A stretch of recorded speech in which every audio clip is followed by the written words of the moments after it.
Why don't you have adblock? You can never escape her. She's always there.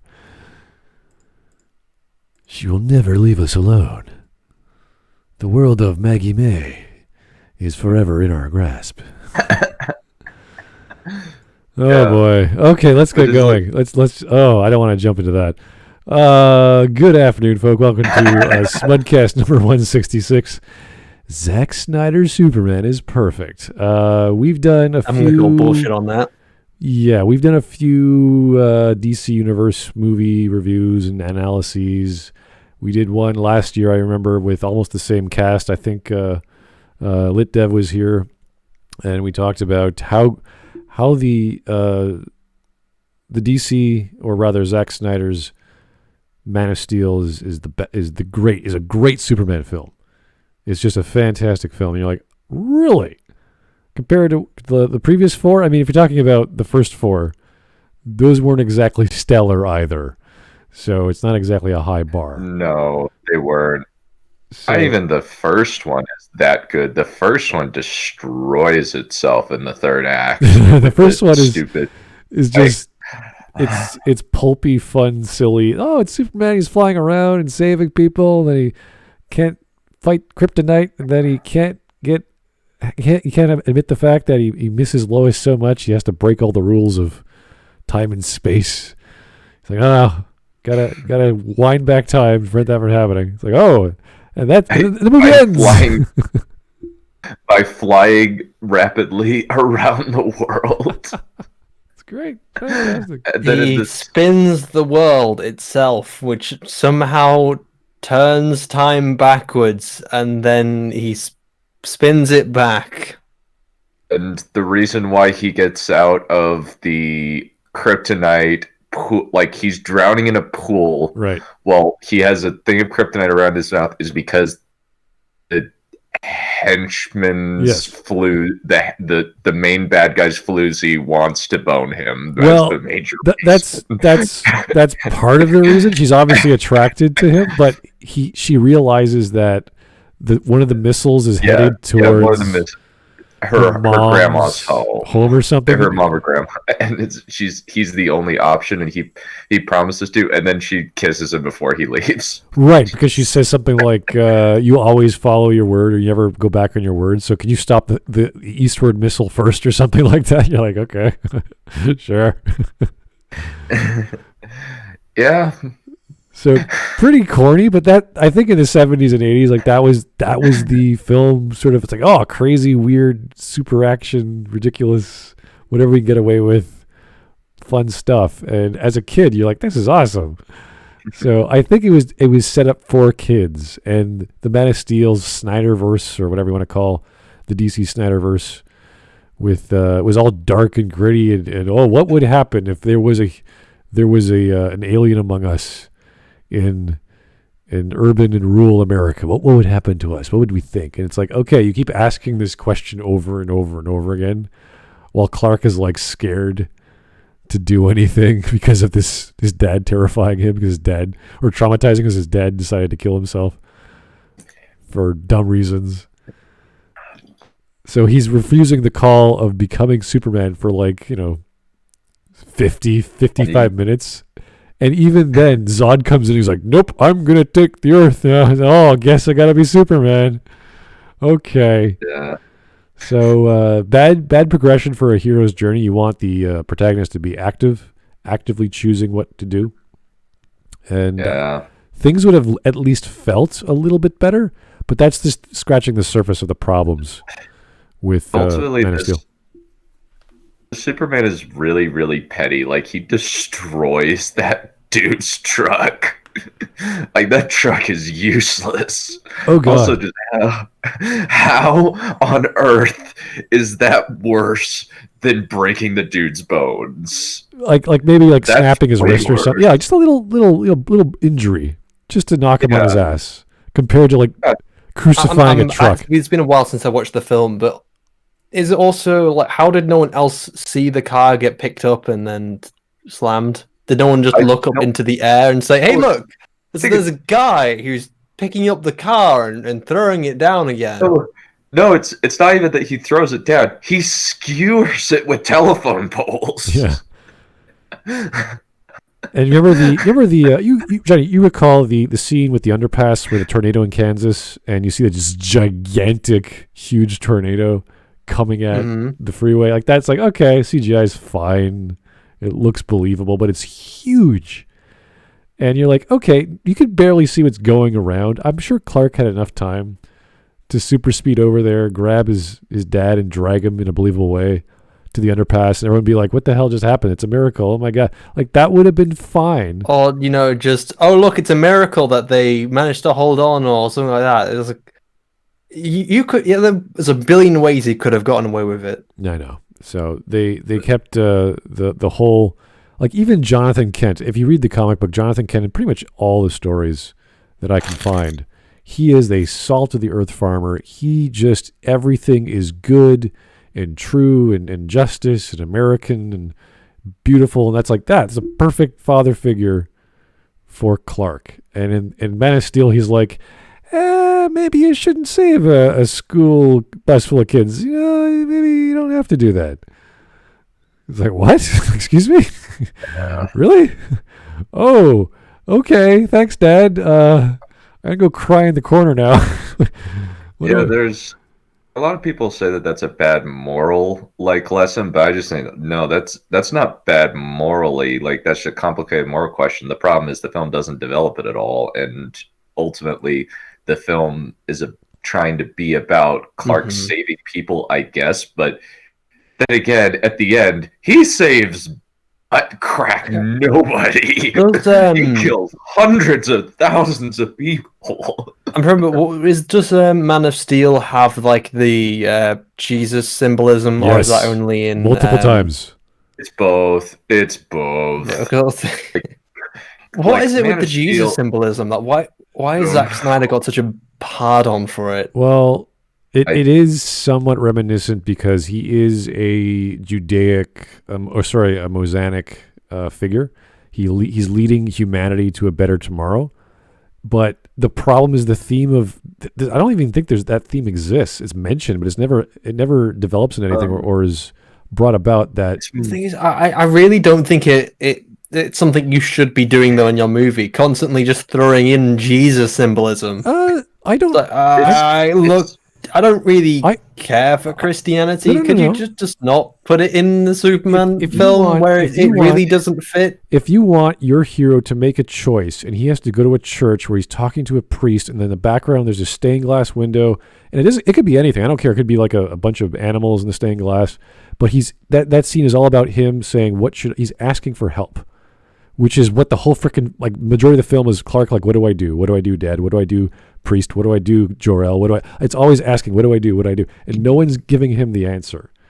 He's like, you can do X, you can do Y, and he doesn't do it until Zod comes. It's just like, oh, I guess I gotta go do it. It's so silly and counterproductive to what a hero is supposed to be. So you have this disconnect. You have this tone shift from dark. The world sucks. I don't know what I'm doing here. I'm such an alien. I'm a literal alien. I'm so strong. I'm so scared. Everything hurts. I don't know what to do. And he's just bouncing around his life. He's going to work on an oil rig or a fisherin or whatever he's doing. It's like, why is he out there? No reason. It means nothing. Another thing is the constant defense is that, Zack Snyder, it's just a deconstruction. So that's why you don't like it. It's really? A deconstruction. No. There's a difference between a deconstruction and just coming along with a hammer and smashing everything. I really don't think. Because a deconstruction, you're supposed to put it back together at the end of it. And it doesn't even make sense to have a deconstruction at the beginning of, your film franchise. Okay, if you were Christopher Nolan, you would argue that modernizing Batman was a bit of a deconstruction. Yes. But Zack Snyder? No, he is not that sophisticated. I don't think so. He is there to cause buildings to fall.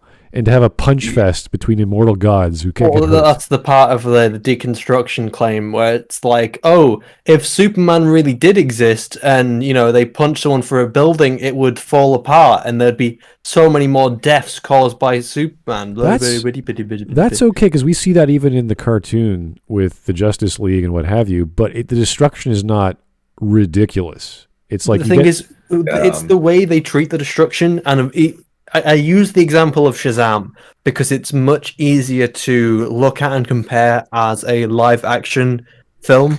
So, like, you know, they both have to have some level of quotation marks realism because, you know, the world has to react in a certain way. You know, you punch a guy through a building, something has to smash.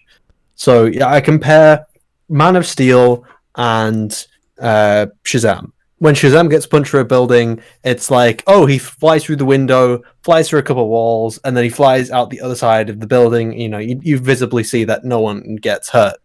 And then it's absolutely horrific when you have these two super powerful beings flying through buildings, causing them to, you know, collapse and fall on top of each other, causing, you know, possibly thousands of deaths. We're talking about something on a much bigger scale than the Twin Towers. Oh, this is like it's an entire city 7 or at 8 this of point. them, yeah. 7 or 8. Yeah, 9/11 times 1,000. Yeah, 9/11 times 1,000 is the analogy that some people have used. So Message coming in. How are you supposed to, you know, like root for this person when in the middle of his fighting he's causing thousands of deaths?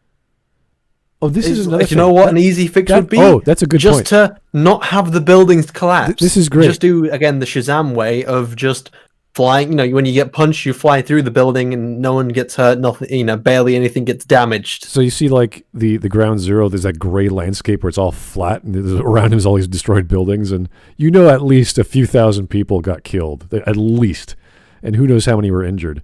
But there's that scene where he's trying to stop Zod from laser blasting a bunch of people on the wall who are just standing there for some reason. And you're like, does Clark kill?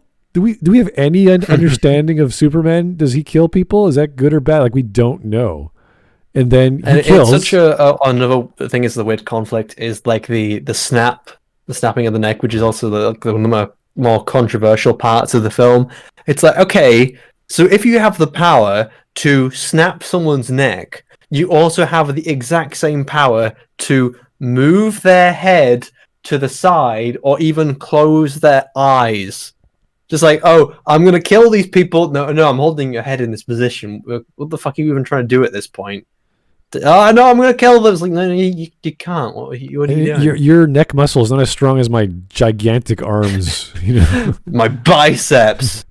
So the idea was, even if he wanted to kill Zod, it's like, fine, but we don't know what kind of superhero Clark is because we've never gotten a vibe like, does he kill? Does he not kill? Yada, yada. So when he actually does it, we're like, okay. And then he freaks out. You're like, wait a second. Why are you freaking out? You just saved those people. Is this a bad thing? Why is it bad? Tell us, Clark. We don't know. And then we're supposed to have these heroes, you know, because again, characters like Superman and Batman are supposed to be paragons. They're supposed to be characters which, you know, can find another way around, you know, a problem other than killing. They can defeat the villains without killing them. Because if you go around killing criminals, that's a bit of a no-no. Even if we're now talking on the levels of intergalactic beings, I think the rule still stretches that morally, you know, the superhero, it's not the superhero's place to kill the villain. It's the superhero's place to stop the villain.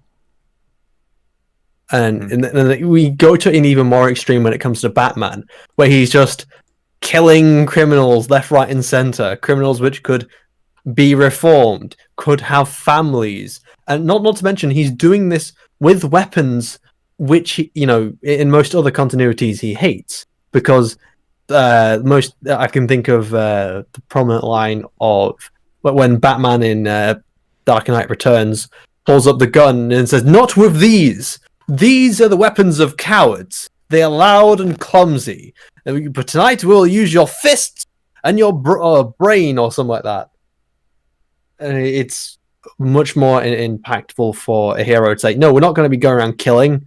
we're going to do this the hard way. We're going to find another solution. Or even if you want to go outside of comic books, there are heroes such as Doctor Who, if you want to go that route. A hero which doesn't save people by killing the enemy, or at least in most cases, unless you're going to a couple really shit episodes.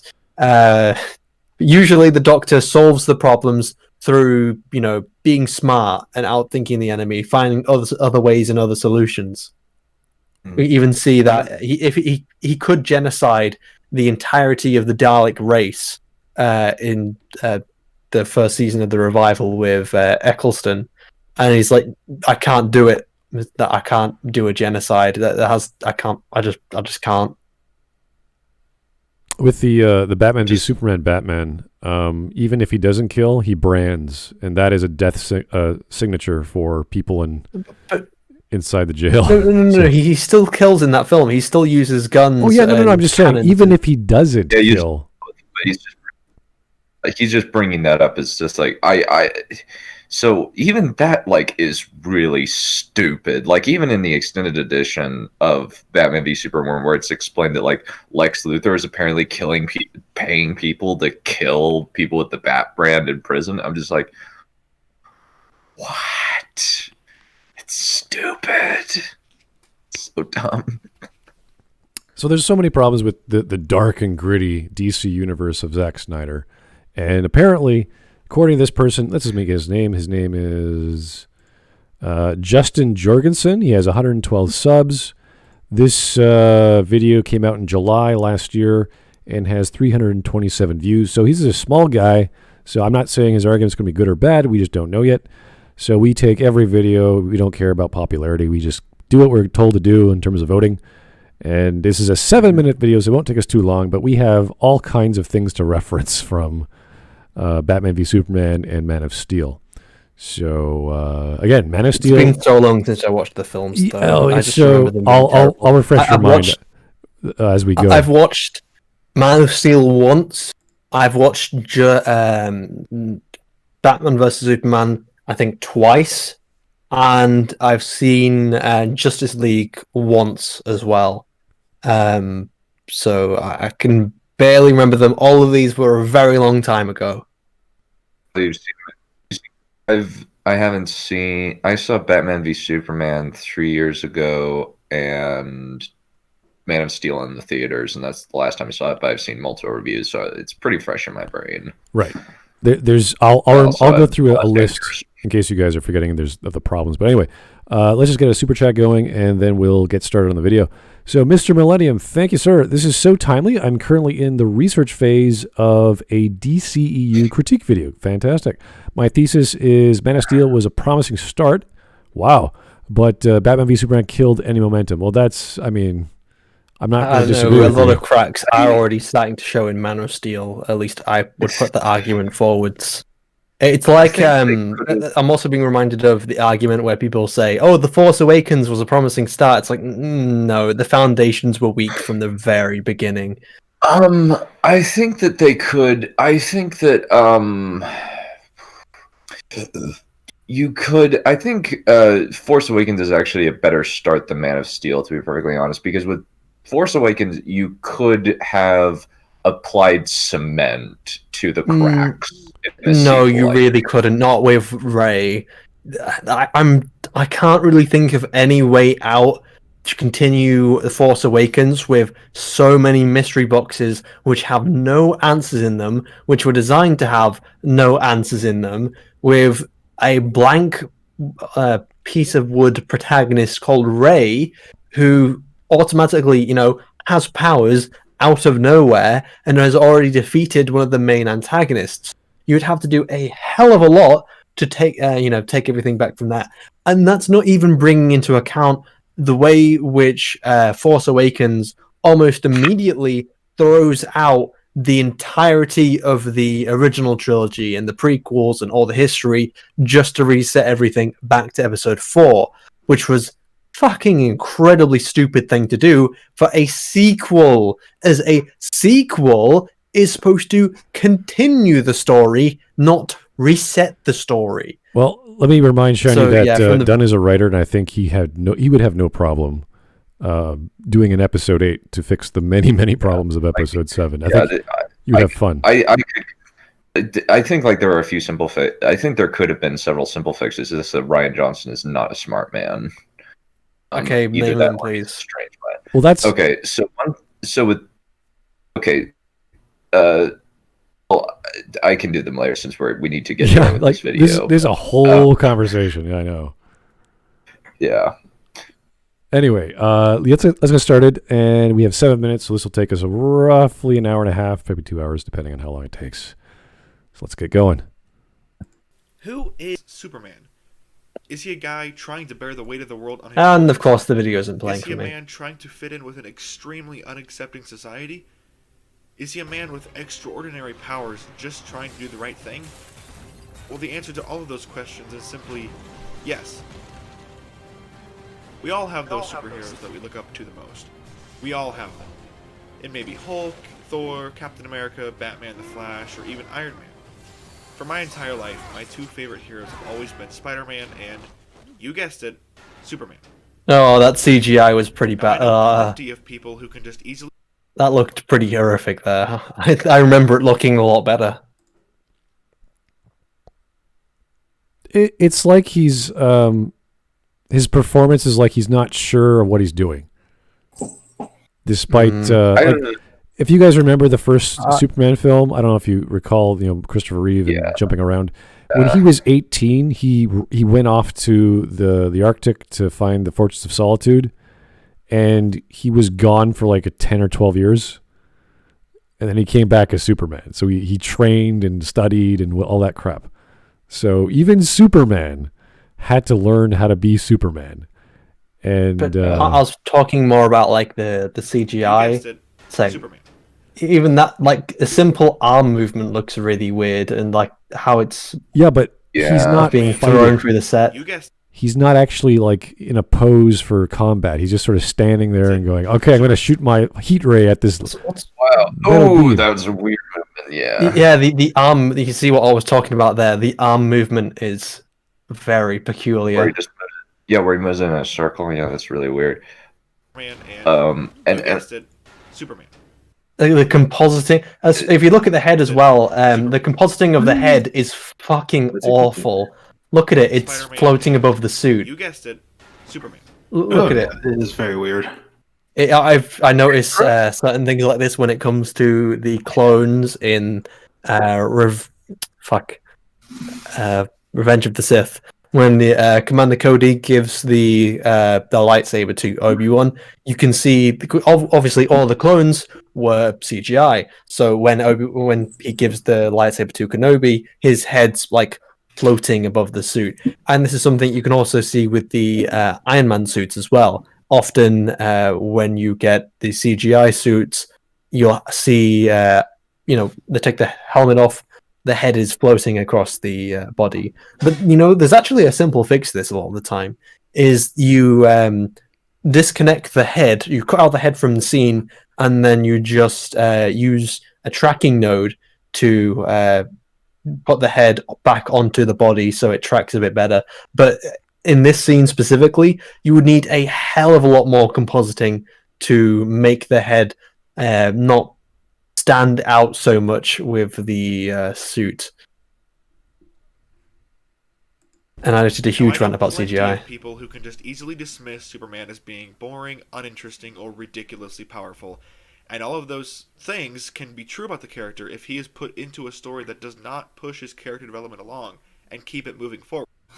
Or you can just give them an antagonist which is even more powerful or takes advantage of Superman's weaknesses. There are plenty of them because they're all designed to play off Superman's weaknesses in some way, shape, or form. The problem is he doesn't have any moral weaknesses really that Zod exploits in this movie. Yeah, I mean it just becomes an ultimate punch fest. It essentially is destruction porn. We want to see a city get destroyed. It's the Transformers style logic. It's just the best way I can describe the Snyderverse is almost just darkness for the sake of darkness. Like, oh, it's dark, therefore it's good. It's like, no. You can't just, okay, protagonist just killed people. Oh, it's so dark and edgy. It's that's not deep in itself. Well, you need to actually. It's kind of manufactured conflict. Like when you talk about punching, like how many punches do you need before you realize it's not working? Like everyone just punching each other, and you're either not using enough power, or whatever you're doing isn't effective. So do something else. And they never actually figure that out. It's the same with the scene where Superman has to stop the beam world terraformer thing. Instead of just going into the thing in a certain angle or getting around it, he has to go into the beam and then fly up the beam. I was like, ow, that looks painful. Like he has to have this manufactured conflict because he can't figure out how to stop this machine. There's all sorts of little things that you're like, this is kind of stupid. Watching this, if you're gonna have a realistic, believable, grim, dark world where everyone's aware of stuff and they're all sort of like self-referential and get Neil deGrasse Tyson talk about the believability of a Superman, all this. Okay, fine, but have Clark be a moron and just sit there going, should I help these people? Should I finally do something? My dad's dead, protecting me. Is now the time? Is it now? Like when even his conversation with Jor-El is a repeat of the beginning, where Jor-El's like, oh, he's going to be this. He's going to be a god to them. He's indestructible. He's going to be a symbol of hope. And it's like, well, okay, ready? Are you ready now? Like now is good. We got aliens. We have to wait for the aliens to tell us what they want. Oh, now you have to be Superman. It's reluctant. This constant reluctance throughout 50 minutes. Like, honestly, thinking that any human-made structure could hold Superman is laughable. Yeah. Like there's punch right through and it won't matter. Even a nuke isn't going to do anything to him as far as we know. Well, actually, no. It depends on what. It depends on what continuity you're drawing upon, because we do know in Dark Knight Returns, in this specifically, but in some continuities, such as again Dark Knight Returns, Superman gets nuked, and it very much hurts him. Oh, he becomes almost like a skeleton. Actually, you know what? In this, he does get hit by a nuke and barely anything happens to him. Oh, I forgot. Yeah, that's right. They launch a nuke at him in Superman versus Batman. It does nothing to him. Yeah. So I forgot about that.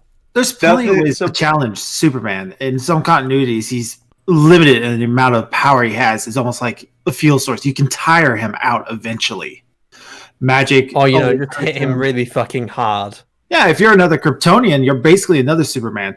So that you got that going for you. You don't even need to be a Kryptonian. You could be fucking Darkseid. That was just super strong in your own right. That was Doomsday, Darkseid, Brainiac. If you remember the Batman Brainiac. Brainiac, jeez. Oh, God. If you remember Man of Steel, they're in those suits. All the Kryptonians are in those power suits, whatever they're called. Mm-hmm. But as soon as it gets breached, they're like, oh my God. And they adapt so quickly. And they're just as strong as... overlay. Yeah, they're just as strong. It's so much more... It's so confusing that they're trying to transform the world. The world which makes them infinitely more powerful. Yeah. It makes them godly. All they need to do is just wait, and just sit in the sun and just force themselves to just go sunbathing, go in the beach, get a tan. Forget to put on sun lotion. And the word imagine all the Kryptonians on the beach, just it's like, oh yeah, so we're gonna settle here very peacefully. We're just gonna go to, I don't know, Miami or I don't know, the Philippines. We're just gonna kick back and take in some good sun. Yeah. You know what? We're just here for a holiday. You know what? Better movie. All kind of the weirdest thing on the beach, just chilling. Zod's holiday. Yeah. He's got one of those little alcoholic drinks with the umbrella in it. Honestly, with what is it? The weirdest thing is they're super powered as much as Superman without the constant sun rays. They just barely got there. Yeah. So it's so inconsistent. It's so weird. In other continuities, he needs prolonged exposure to sunlight, and the more exposure he has, the more powerful he is until he gets to full strength. Which is the problem And in the it movie. still took him time to figure out some of his powers, what he could and couldn't do. And we're not sure Like, if I wish he didn't know he could fly. and the sunlight, or is it just the sunlight? I don't know exactly, but it's only a few minutes. It's like the UV. Isn't it like the specific radiation power- of the yellow sun. It's specifically the yellow sun, which makes It's not scientifically accurate, but it's comic book. Yeah, that's Yeah, fine. it's The problem is the duration for Zod was like a few minutes because his suit breaks and he's breathing air. He's like, oh, and now he's just as strong. Whereas with Clark, he was breathing this air and in the sun for decades. So how is it like once you just get a few seconds in the sun, you're perfectly fine and a god? I don't understand that combination of, because then not only are you then super powered, you're in your power suit as well. So wouldn't you be like even stronger than Superman? Because if all it takes is a few minutes, you adapt, and you have this ridiculously powerful suit, and you're got military training, and you're a general. Yeah, there's all these other things. Like you would dominate the guy. So and there's more of you.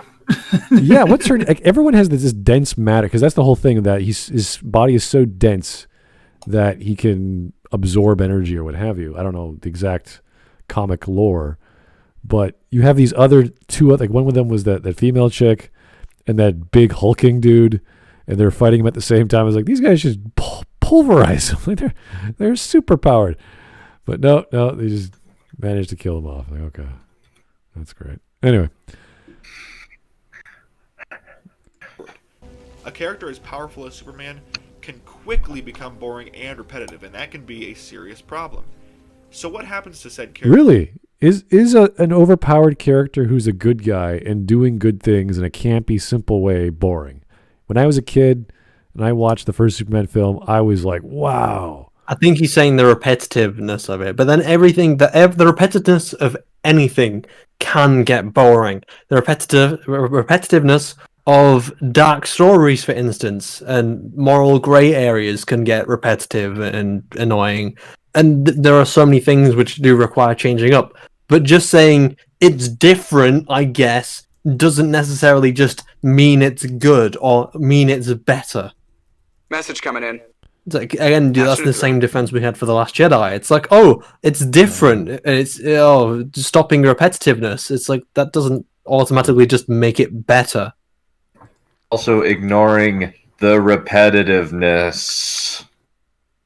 Repetitiveness in TLJ, that's just fact. It's just a weird Frankenstein's monster of Empire and Jedi. There's no really original ideas in there. There's no original ideas in the whole of sequel trilogy, to be honest. True. They literally bring back the villain in the last movie. It's bring back Palpatism again. It's such a fucking stupid thing to do, to not plan out your sequel trilogy, and you just have so many cooks in the kitchen. It's like, I don't need to worry about the next film. The next guy will get it. I don't need to worry about the next film. The next guy is going to get it. Oh, wait. The film's come back to me? Oh, shit. J.J. Abrams has to fix all the problems that he's started in the first place. All right. Yeah. Here is the nightmare scenario be J.J. Abrams directing with Rian Johnson writing it. Ooh. Here is Laparca 1138. A dark and gritty Superman doesn't work because that isn't his character. I agree. He is a hopeful. It'd be a very poor adaptation. Boy Scout. It's a interesting one-off story, and that's it. It is like turning Captain America into a wife beater. Oh my God. Well. Oh, you know what? Yeah, that's actually that's a good analogy. Yeah. It's not a good permanent change. It's a interesting one-off story that you could play around a little bit, but it's just that, a one-off. What if Superman was evil? Stop doing it. This is the problem with Batman v Superman, where we have this grimdark setting where the world is sort of on edge and everything's sort of scary, and then you have Superman, who's like, oh, cool, he's like a god to some people, but there's also people against that. But then you have Batman, who is pretty much the devil. Everyone hates him. They're scared of him. Where'd he go? Yada yada. But instead of having the contrast of what hero is ideal and the methods, like they could be arguing about their methods. Oh my God, you're hurting people. It's like I'm not bad Batman. I'm saving people. It's like you don't belong here. Whatever. It's all you destroyed a just, city. Well, you're literally using fucking guns. It's one Batman, is much worse than the other. It's Batman looking at this carnage and going, "Oh my God, this is insane!" And he has those stupidest lines in the story. And the whole conflict is, it's like, oh, what if Superman possibly maybe turns evil? What if he maybe possibly does something? Not that he knows he is going to do something. Not that it's even a extremely likely chance. It's a what if maybe possibly that Superman did maybe possibly become evil. Right. It's has the power to wipe out the entire human race, and if we believe there's even a 1% chance that he is our enemy, we have to take it as an absolute certainty, and we have to destroy him. What a fucking terrible line. I mean, most adaptations of Batman have contingencies for Superman and other superheroes to try and stop them. But, like, usually he's not going for a first strike of, I'm a preemptive kill. It's like, oh, I'm going to kill you before you have a chance to kill anyone else. Message coming in. That's pretty horrific. It's like, oh, he goes up to some guy on the street, is like, oh, look, you dropped out of school. You have a 5% chance of going into crime. Well, I'm going to shoot you now. This is the problem with Batman as a character, because Batman is the guy who thinks things first. He'd say, okay, I got to learn more about this guy before I start making crazy accusations. And I'm not saying getting kryptonite's a bad idea, because obviously he's thinking ahead. But you say, is Clark the kind of guy who would eradicate the planet on a whim? Like, just do the research, Batman. Go the extra effort, Please, be Batman. All he's done is kill some terrorists. He seems like an okay guy. Not wait. Best. He hasn't killed... I mean, he has killed a few, that's true, but I'd be pretty pissed off, too, if my building came down on people, so yeah. It's just, like, it's maybe just like, are you, like, an incompetent, or are you malicious? Either one can be fixed, the other can't. Depending. And Batman simply doesn't know. Those are the two options. But imagine he's like being chummy with his enemy, and they're like having tea together or whatever. And then he comes to the conclusion, wait a second, this guy has the ability to kill everyone in the room, and there's a 1% chance of that happening. Because I figured that out because I'm a super genius. We have to stop him. It's like, wait, what? Excuse me, Batman, are you okay? So I don't like these big plots that come out of nowhere, and the reasoning behind them is asinine. So let's keep going. Oh man. Bad Cat Productions. Hey, how's it going, buddy? No matter if this sucks, you're watching movies wrong. Yeah, I know. It's perfect, guys. Superman is perfect in the Snyderverse, and you'll see it with the what is it? The Snyder Cut. It's gonna be amazing. It's fantastic. Non-Vitae Rex. How's it going? Haven't seen the movie in years. I might have forgot. Where in the film was it explicitly stated that the kryptonite spacesuits functioned as power armor? Because they're extremely powerful and they were not introduced to the atmosphere or the sun of Earth. So that's the only explanation we have visually. There's no explanation like Kryptonians are powerful by themselves.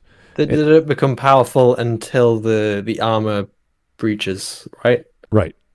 And that's I think so. But the argument then becomes they become powerful before.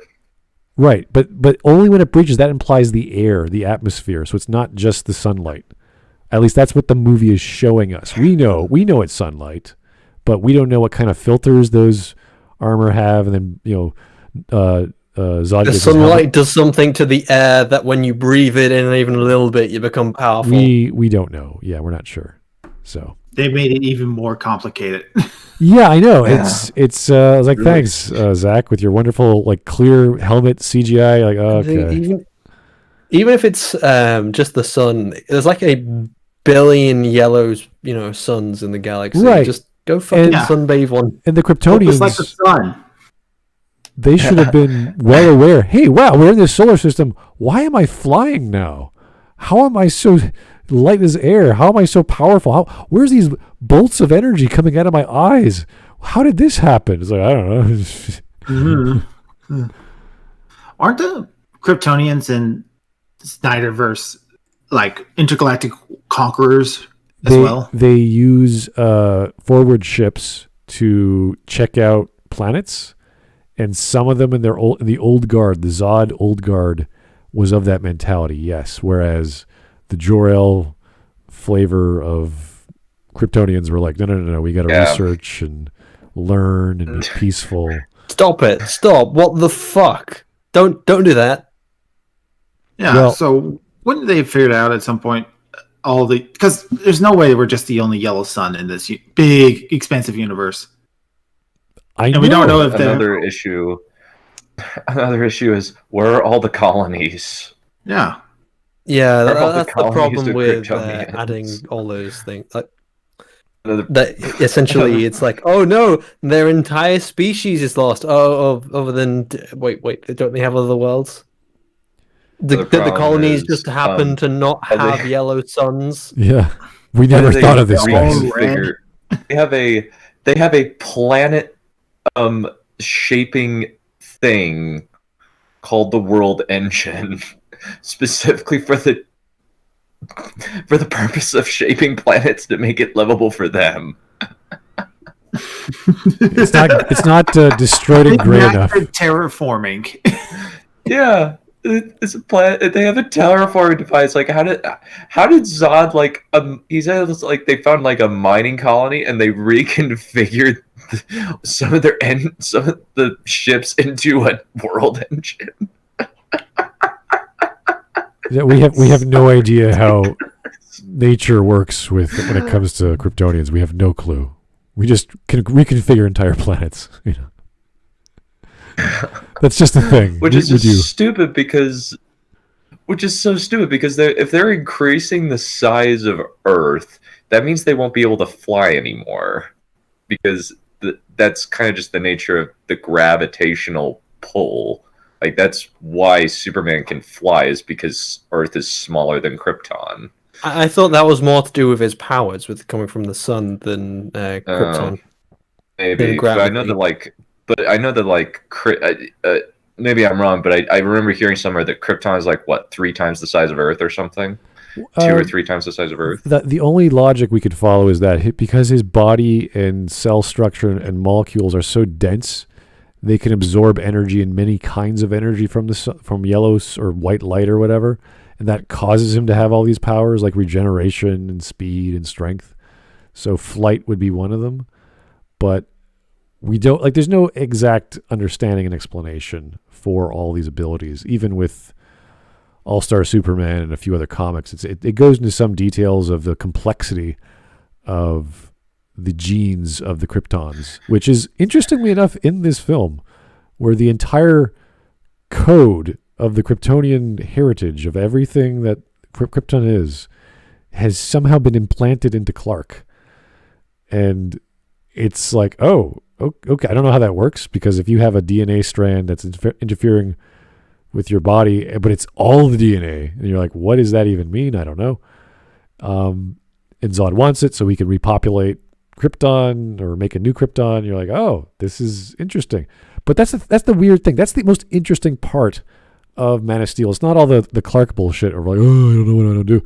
It's the first 20 minutes where we see this crazy alien world, and then the after 50 minutes he goes to the ship, and you see all those really neat pewter or whatever, the liquid metal what are those called, diadems or whatever, the moving picture show of the history of Krypton, and we get another telling of Krypton all over again, and it's like a repeat, kind of the same way Suicide Squad had 2 scenes where they explain everything again. It's the same idea.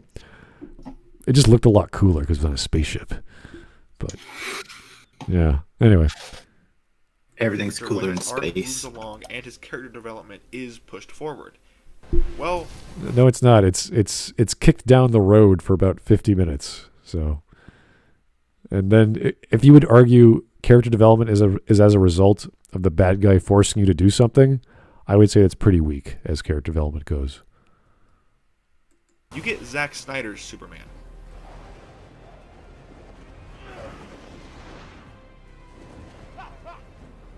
Now, why do I appreciate Zack Snyder's Superman so much? Well, there are multiple reasons. First off, he's flawed. Christopher Reeve did an exceptional job playing Superman back in his 70s and 80s films. However, his take on Superman was incredibly outlandish, and I had a hard time relating to anything that the character went through whatsoever. Okay, so... Oh, God, the whole relation thing, relating is a complete fucking fallacy. Ooh, ouch. Yeah, no, ouch. You know, I could easily relate to Clark when Lois died. Yeah. And he's crying, and he's looking at her body, and he's like, oh my God, what did how could I have missed this? And then he breaks all the rules to save her. I can totally get behind that. And he wasn't perfect. He failed. When his dad dies... No, but obviously I'm not an insanely powerful super being, so I can't relate to this character. It's like he's talking in relation in terms of like, so that there's broader sense of I can relate to a character when they go through a loss or this, that, and the other. But then I think the specific kind of relation he's talking about is being in the exact same situation, essentially. So, like, you don't need a history of karate to, either relate or to have good writing in Karate Kid or Cobra Kai. Funnily enough, the characters I enjoy most, I have very few, I share very few attributes with. And the characters which I share a lot of attributes with, I barely even care about. What about when Jonathan Kent in the original Superman movie dies of just a regular heart failure? Right. And Superman's powerless to stop it because there are certain things he cannot do. Mm-hmm. That's pretty dang relatable. Like, even if he says, with all this power I couldn't save him, there's still an element of you died of a natural causes and you can't stop it. That's scary and really heartbreaking to a lot of people. A lot of people suffer with that. Mm-hmm. As long as you can still have good writing, even with a powerful, altruistic and very morally hard-lined hero.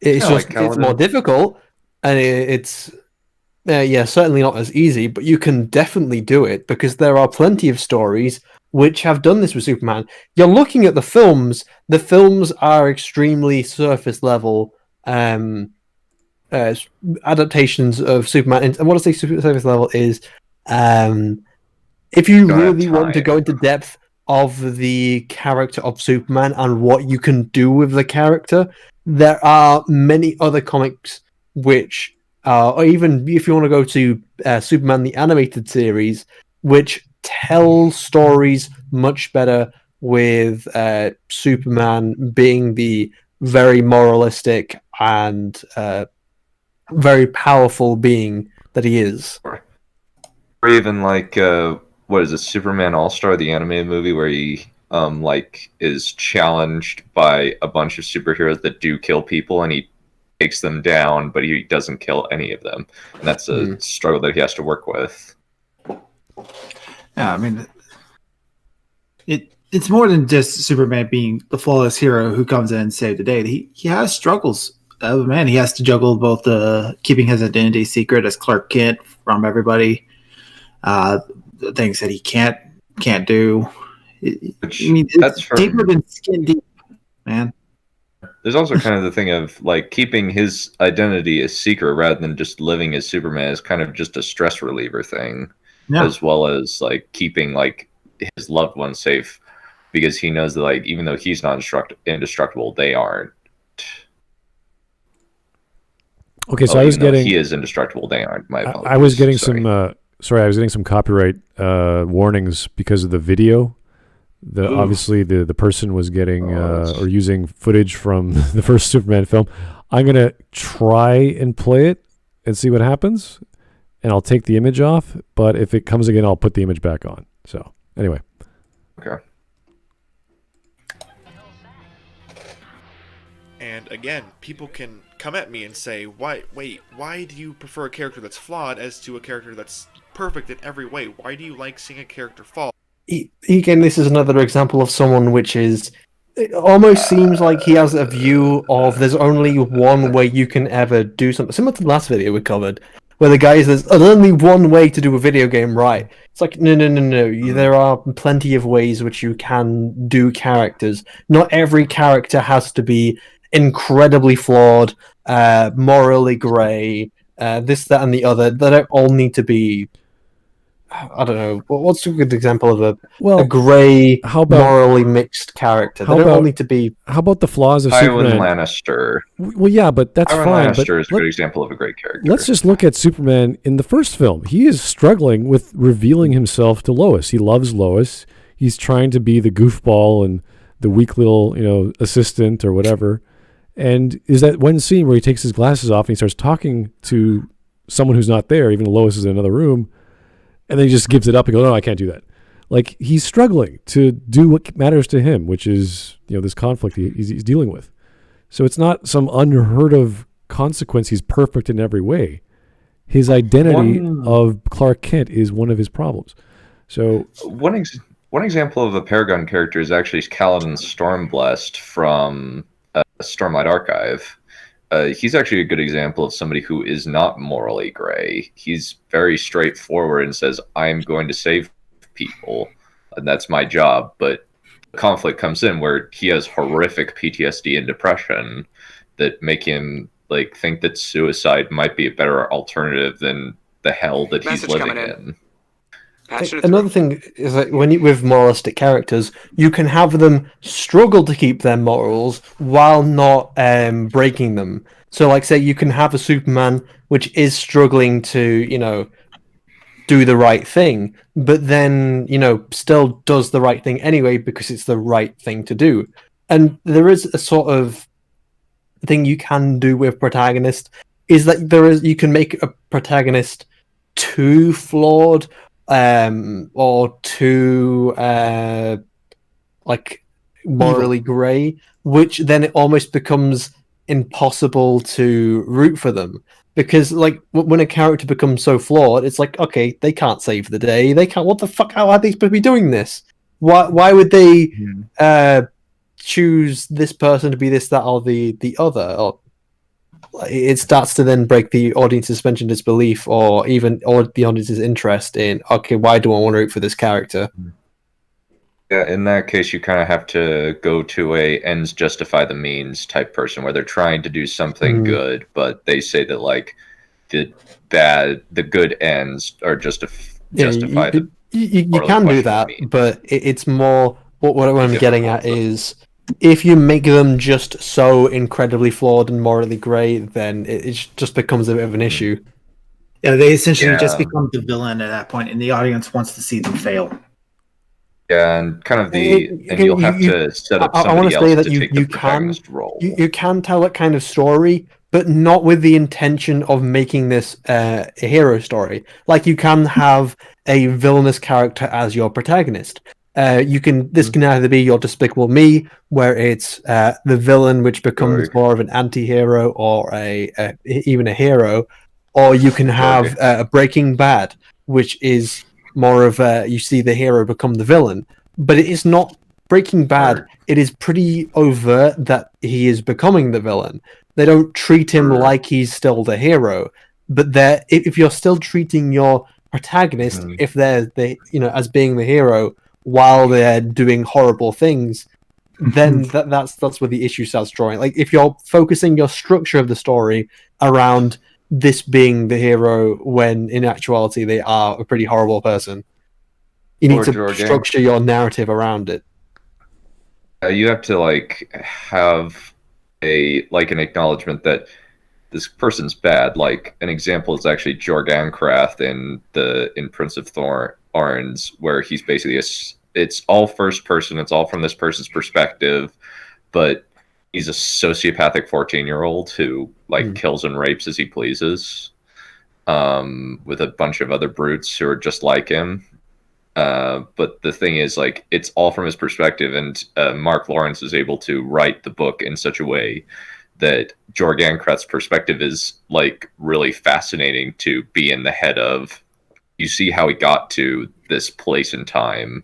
It's really fascinating, but a lot of it is kind of him kind of turning around and at least becoming less of a horrible person. Titanic Tuna did bring up a very good example of Captain Marvel, something which the story is, around the fact she's a hero, and the story treats her like she's a hero, yet she is doing very bad, horrible things, like stealing, breaking hands, assault. Praise be to Dunn. So I just saw an article that Cobra Kai and Star Wars both ruined their reboots in the same tragic way. I think Cobra Kai doesn't start losing weight till much later, and I think even if Cobra Kai was bad, there is still a huge difference between Cobra Kai and Force Awakens. There'd be completely different issues. What was this? An article? An article by who? Yeah. Inverse, I think. Let me put up the. Anyway, let's keep going. Alex Halo, hey. Superman also has to be careful not breaking everything. That's a good point, although there's never really an understanding of everyone's power level in the Snyderverse Superman, aside from Justice League, where he just overpowers everyone. But because he's fighting other Kryptonians, it's kind of hard to figure out exactly how strong he is, whether he has to struggle with certain things, whether he's properly skilled at fighting. He doesn't seem to be. It seems as if the Kryptonians are much better at it than he is, and he's just sort of wailing his fists. So it's kind of hard to gauge exactly what he's good at, because he's been faffing about for 20 years or whatever. So I would be nice to know that based off some sort of technical readout for something from Jor-El saying, oh, you can do this and that, and then the limit is yours or whatever. So it would be nice to figure that out. I know in the comics, and I know in the was it Justice League cartoon where he fights Darkseid and Darkseid. Darkseid. It sounds more evil. It sounds like nefarious. He's gonna take over a planet and turn it evil. With this evil seed or whatever. So that would a thing we see. What you're thinking of the porn version? Oh, there's a porn version? Really? No, I'm joking. For fuck's sake. Oh, I don't know, Shani. You probably know more about than I do. If there's a Wonder Woman porn parody, there is a Darkseid porn parody. Ooh. Rule 34, baby. Alrighty. Okay. Let's keep going. We're not even half done. Instead of to be perfect all the time, well, because I can relate to a character that isn't perfect all the time. We all can. We can all find the humanity in Zack Snyder's Superman, even if he is this massive force to reckon with. At the end of the day, relatability is just one element of something you can have towards a character. It's not something which you can still write a character well with it being so wild and crazy and out there that you couldn't possibly see yourself or experience anything this character is going through. It's all down to writing, really. The relatability is actually quite a subjective. Well, it's a subjective element in how you personally experience it, even though you can break it down more objectively. Major problem, I think, here is just the fact that the film doesn't have a planned out consistent arc for Clark. That's the main problem. like relatability is fine, but the problem is he doesn't have like a beginning, middle, and end to his particular story. It's just he is a kid, and then he's Superman, and then he kills Zod at the end, and then the fallout from Zod's death, even in the second movie. It's really disjointed. A character which I absolutely fucking adore, but for a very long time there is no element which you can really relate to, is Garak from Deep Space Nine. He's so mysterious and, you know, I'll try to think of another word for him that describes his character.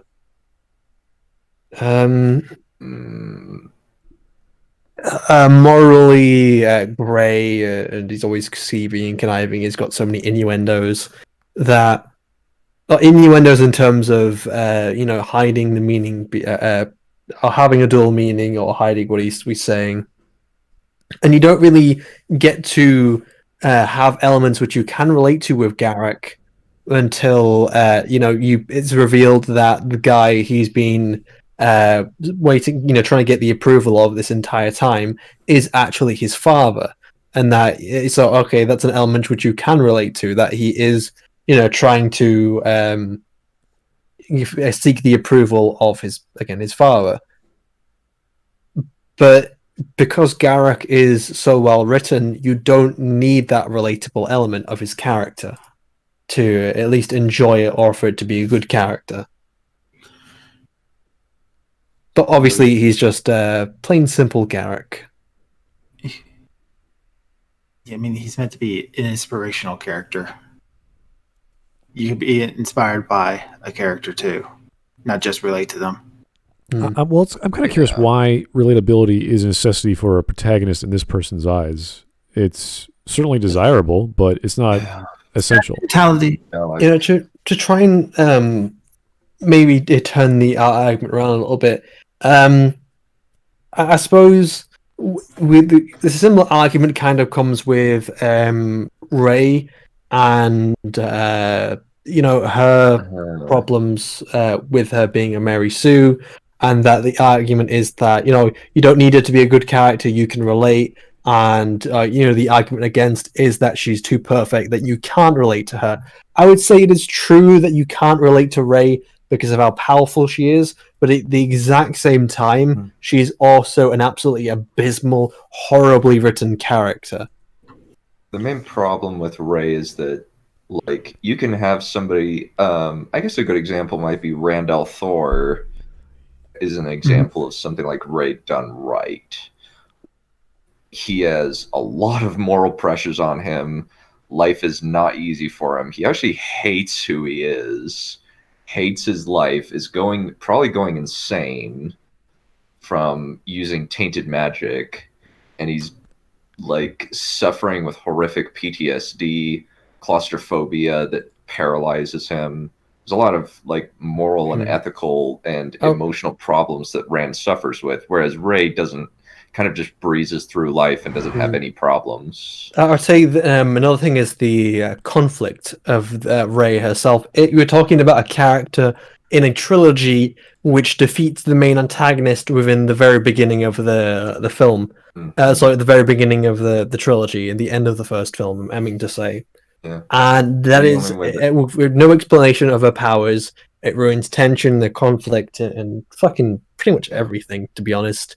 It's a horrible way to structure, you know. The only way this would be the equivalent of Superman defeating Lex Luthor at the very beginning of the film, and by the end of the film, you're supposed to have any kind of tension when he's going up against like Luthor again, or I don't know if you want to go with Kal-El. No, not Kal-El. Fucking who's the Zod? That's it. Or like going against Zod. In this context, nothing has really changed about his character, because you can have an antagonist which is defeated at the beginning of the film, but then something happens to the antagonist to make them more threatening, to make them much more of a threat. Ironically, and then by the end of the film, you can have them, you know, fight off again, and then you've got the conflict there. But I'd say there is, even though the arguments are kind of becoming a little bit similar, as, oh, you can't relate to this character. It's like, oh, but there's more than relating. I think that Rey is obviously, even though you can't relate to her, she's also just a horribly written character. There you go. An example of like the bad guy slowly developing is actually Power Rangers Jungle Fury is actually done better than this, which is strange. You know what I'm talking. I think you might know what I'm talking about with Daishi slowly growing in power and getting. First, he beats the Red Ranger, then the Red Ranger gets a little bit more powerful and beats Daishi, and then the final conflict after they're both at full power. Yes. And it's like, it's stupid better than this, which is kind of sad. I haven't seen Power Rangers Jungle Fury since I was like 9, dude. I watched it like, I think possibly even like only 8 years ago. Damn. While. But yeah, there's some big problem. The only way that I could salvage like Rey is make her the bad guy and make Finn have to kill her. That would actually be a good way of doing it.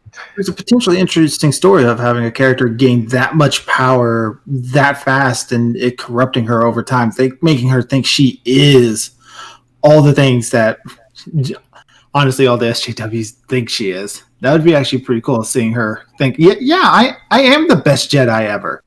I am the best. Why shouldn't I be? It's like, that would have been interesting to see absolute power corrupting absolutely. Mm-hmm. Well, I still think that you wouldn't, just with the foundation of Force Awakens, even if you did go that route, it would just be less shit.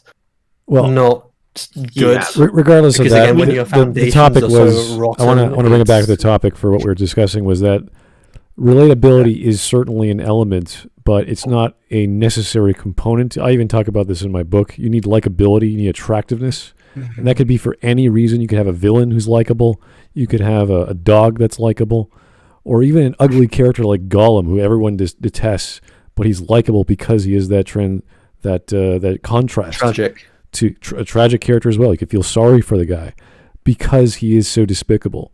So, and it's like a foreshadowing of this could happen to Frodo. This could be his future. You don't know. So there's all kinds of wonderful things you could do with characters that I can't relate to Gollum. I understand why he is that way, but I can't foresee myself going down that path and becoming this creature that, eats raw mice or whatever to stay alive, and fish. Yeah, fish, whatever. So, anyway,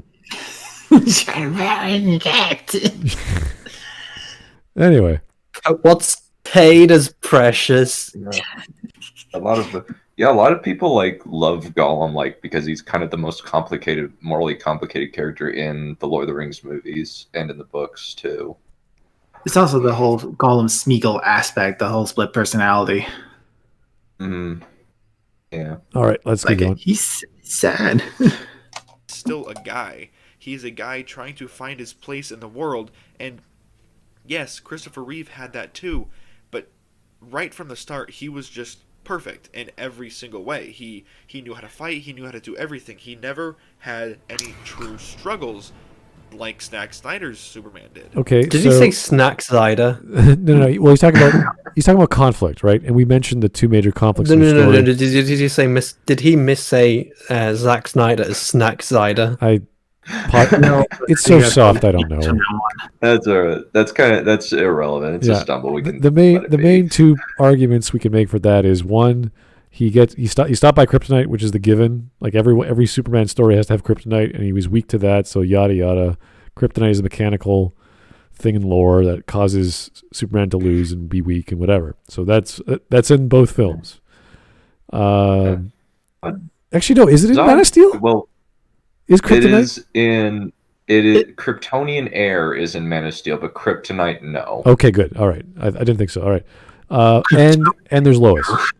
So there's the two major things that we see in the plot of the first film. There's also the other elements, like with Lois talking to her and trying to struggle as his identity and trying to fit in and trying not to hurt anybody. We see that throughout all the other 1 to 4 Superman movies. But there's also some really weird shit that people seem to forget. Yeah. And I think it was... Sorry? I was thinking, like, maybe, like, at some point we could, like, for a contrast to this, somebody who actually freaking hates this movie is Eric Rodriguez or Blockbuster Buster. He freaking hates this movie. Like, he just views it in complete opposite way. He thinks that this movie is terrible representation of Superman and that it's depressing to watch. Oh yeah, no, there's moments of Mary Sue-ness even in the original films. I don't know if you guys remember in was the one with Richard Pryor? Was that number 2 or 3? I can't remember.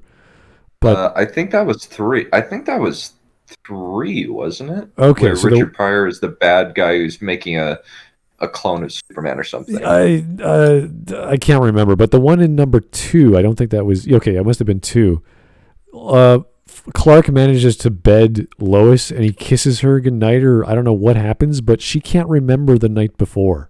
Oh yeah, like at the end, like because he's revealed his identity. It's at the very end of the movie after he's killed Zod and his 2 henchmen.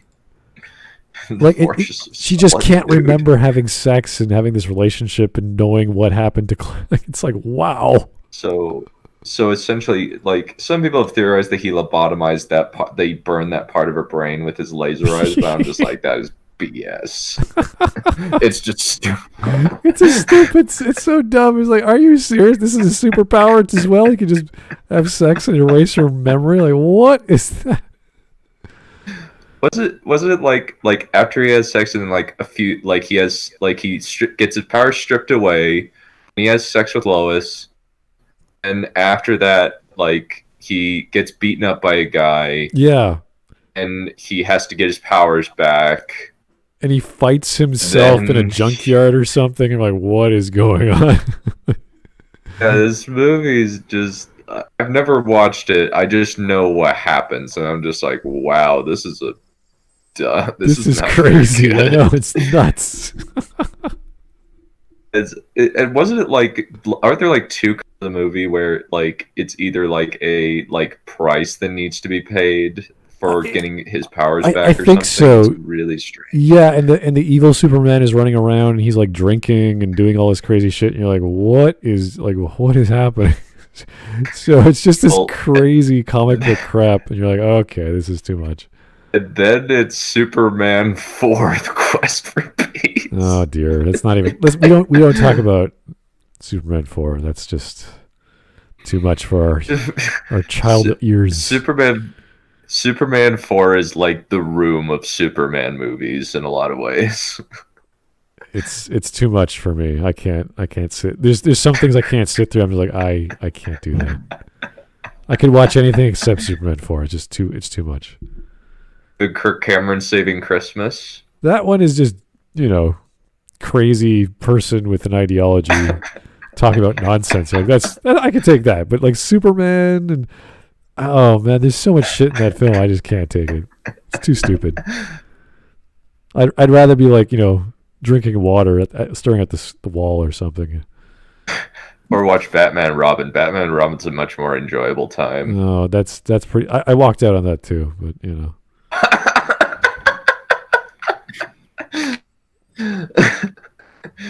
that was pretty. As soon as I saw them, what was it?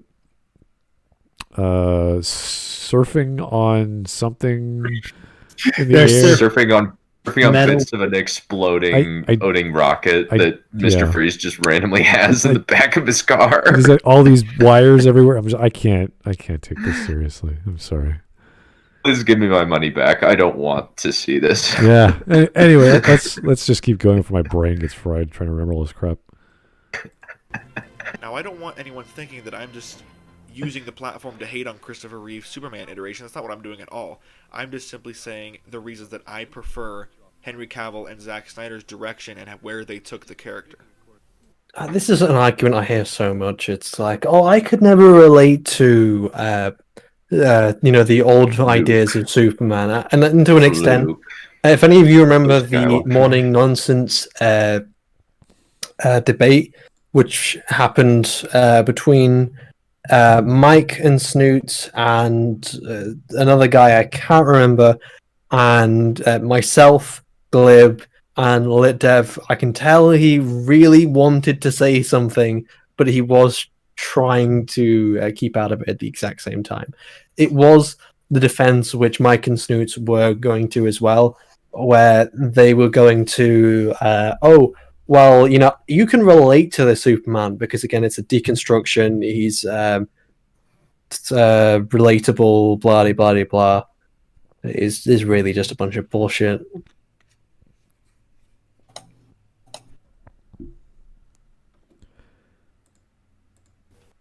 Oh, what an accurate description. Imagine that people would think accurately to his shit films.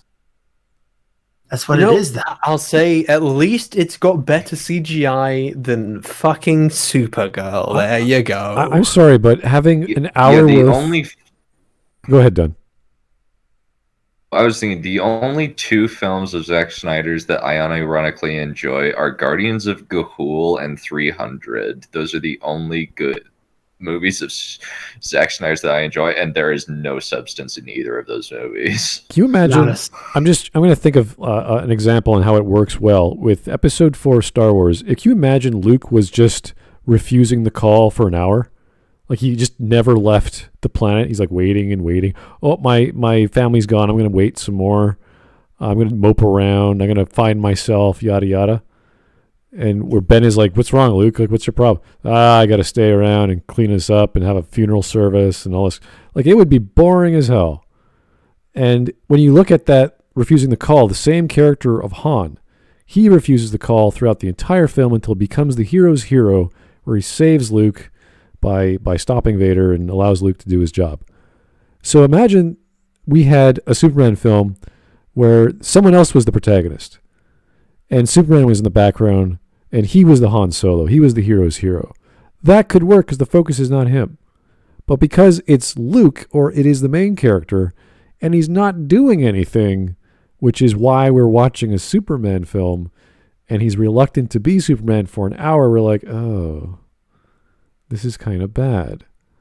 So it's kind of like we want to see him be the hero, not the big strong guy who could fly through buildings and blow stuff up. That's just one of the things he could do. We want him to do things that are right and careful and heroic, not destructive and murderous and crazy. And this whole identity thing is fine, but that can't be all he is. Who am I? Where am I? What am I trying to do? Which dad should I listen to? Why is Jor-El saying this? Why is my dad not letting me save a bunch of kids in a school bus? And they tried to give it those elements, like little things, like he's reading Plato, and the kids push him down on the ground. And you see he's holding the fence, and the fence is playing with Play-Doh. What? No, Plato. He's playing with Play-Doh. Play-Doh. And he's holding the fence. He's holding. Yeah, he's reading Plato while he's playing with Play-Doh. Oh, there God. You go. Building his summer home on Pluto. It's just. Oh my God. all the Platocrats and plutocrats. Plato. Yeah. Oh God. Some pun work, Crow. Well done. Yeah. So there's not enough consistent theme and consistent storytelling to connect the dots. And that's why I liked the parts with Krypton and Jor-El so much. But the funny thing is Jor-El kind of sucks the air out of the film when he pops up again as a hologram. And that spaceship with Lois running around. Like, okay, why? If Jor-El wasn't around, Lois would be dead. So, anyway. Yeah. And enjoy and die. So you have to watch the film in two versions and really try really hard to enjoy it to like the film. Shiny. Wow. I want you to really try and like Play-Doh. Okay, can you try? Just sit. Come on, man. Just sit down and put your hands on the Play-Doh. Look, just really like the film. Really try to like it. Come on. You gotta put some effort into it. You can't just sit down enjoy. That's not how this works. I feel like this guy's leaning on the subjectivism kind of ideas of it's good based on like what if you like it or not, but that kind of idea. And so like, if you enjoy it, it will just make all the horrible writing problems go away. That's like saying if a car had wings, the car would fly. It's like, yeah, that's kind of the point of having wings on stuff. If I had wings, I would fly. What's your point? It's not how it works in film. You either appreciate what's there and you pick apart what's, what it should be, or you come to the fact that after you pick it apart, there's nothing to appreciate, and you call it crap for a reason. So, again, you have to watch the movie in both versions, the cinematic and the ultimate version. No, and Batman v Superman. You have to watch them both back to back. You can't just, have a vacation. And to like Justice League, you have to watch the original cinematic cut and the Snyder cut and the ultimate cut. Oh god, the Snyder cut's gonna be such a disappointment for so many reasons. Come on, does anyone really think the Snyder cut is going to be good? From what I've seen, like what was the remake of who's the mini boss? The guy with armor? I don't even remember his name. But he has all these spiky, shiny armor. He looks ridiculous. It's like that's Steppenwolf. Yeah, whatever. Yeah, Steppenwolf. Whatever he's supposed to be in the movie. I don't even know. It just looks tacky. It just looks. Oh wow, you spent more money on CGI than you did previously. No, you're talking about Darkseid, no, Steppenwolf, the guy with wielding the hammer, because I think he's in the trailer, isn't he? Oh, Darkseid does show up in the trailer. Yes. Oh wow. He shoots Mega B. It's 3.5. How long is it? 3.5 hours? 4 hours? It's just ridiculous runtime. It's gonna be cut into like 4 or 5 parts. It's like, oh my god. At least it's not gonna have like random colors, like very like saturated colors just thrown in there, and then at the exact same time just fucking humor that really doesn't fit. What's your superpower? I'm really fucking rich. Or like when Jason Momoa sits on the lasso. Oh, that. These are all things I've seen on YouTube, so I don't know. Because it's going to be using 3 versions of the characters, so we're going to have so in Justice League, between scenes, which are the reshoots, fuck, I've already forgotten the name. The guy played Batman. Ben Affleck. Already forgotten. Ben Affleck. Ben Affleck just gets, he loses a lot of muscle mass and he gets fatter. I'm just imagining over COVID, he's just going to come back with the reshoots and just be like a much fatter Batman. I don't care.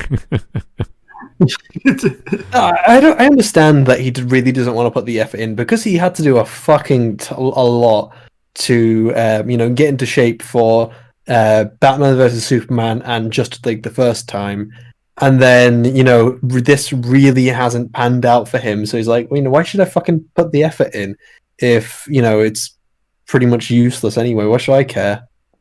Yeah, don't blame him for that. Shit, just a paycheck. Give me more money. That's what it turned into because I know he was really hyped for it. No, I don't. Was that done? I think it's a passion. I don't think it's a paycheck. I think it's a passion project. I just think that Zack Snyder's incompetent. No, I was talking about fuck, I already feel this. Gorier. Ben Affleck. I was talking about Ben Affleck. Like Ben Affleck yeah. is probably just doing it for the paycheck at this point, rather than passion, which was what he had when he was first going to the role of Batman. He can do all sorts of roles. We've seen him do all sorts of crazy roles in his past, so he has the ability to do things that are different. And for him to do this was probably not that difficult. And he did a fairly good rendition. It was just the rest of the story surrounding his character just did not do a decent job to make him feel like a Batman would act or behave. It was sort of like surface level stuff. Like that thing, I tend to just buy things. Like what was that when the bank is not giving me a loan, so I bought the bank or whatever. It was like, okay, whatever. Big problem with Ben Affleck is him. I think he does a good job playing Batman. There are a lot of people that say like Batman's a fascist in Batman v Superman. It's just like, oh, great. Ironic thing that. How? Like in Dark Knight Returns, like they take the piss out of that kind of mentality. I haven't heard anyone like for real say that he is a legitimate fascist. I've only heard Superman it like take the piss out of it in Dark Knight Returns. What, Superman? Batman in Batman v Superman is a fascist. That he has a very strong moral view, which is, but that's just weird. Stupid off I the cuff. haven't heard that. So I would have to see who the hell's saying it in the context of what they're saying. You know, yeah, you want to watch School of Movies? I will happily have you. No, actually, no, I'm fine. I'll take your word for it. All I need to do is say those 3 words, and you're like, nope, not interested. Nope. You could also say Maggie May and have the exact same response. Yeah. All right. School or Maggie May. They're both bad, but at least School of Movies is more coherent. They're just dumber. Suggest everything that you're saying. Okay, so you can't prove it in any way. You don't have any kind of evidence or an argument, but you feel. Really feeling it. Feel that there's character development. Okay, so I was put in a position a while ago to defend Luke's character, and because I hadn't looked too much in depth into Luke's character, I didn't have any kind of argument I could pull upon. But you know what I did? I didn't say, oh, well, I feel like Luke is a good character. I feel like he has character development. No, what I did is I went home, I rewatched the original trilogy, I looked up all the stuff, and I analyzed his character, and it says, okay, Luke has to overcome this, that, and the other. He's got character flaws, which ended up leading him to losing his hand for pretty much nothing, needing to be saved. And like he has this character growth from that makes sense, from going from a farm boy nobody to a Jedi Knight. And it's like, oh look, I can just watch the films and come up with these arguments. This guy doesn't even bother just looking at the film and analyzing it. You've only got one film. I had to watch the entirety of the original trilogy.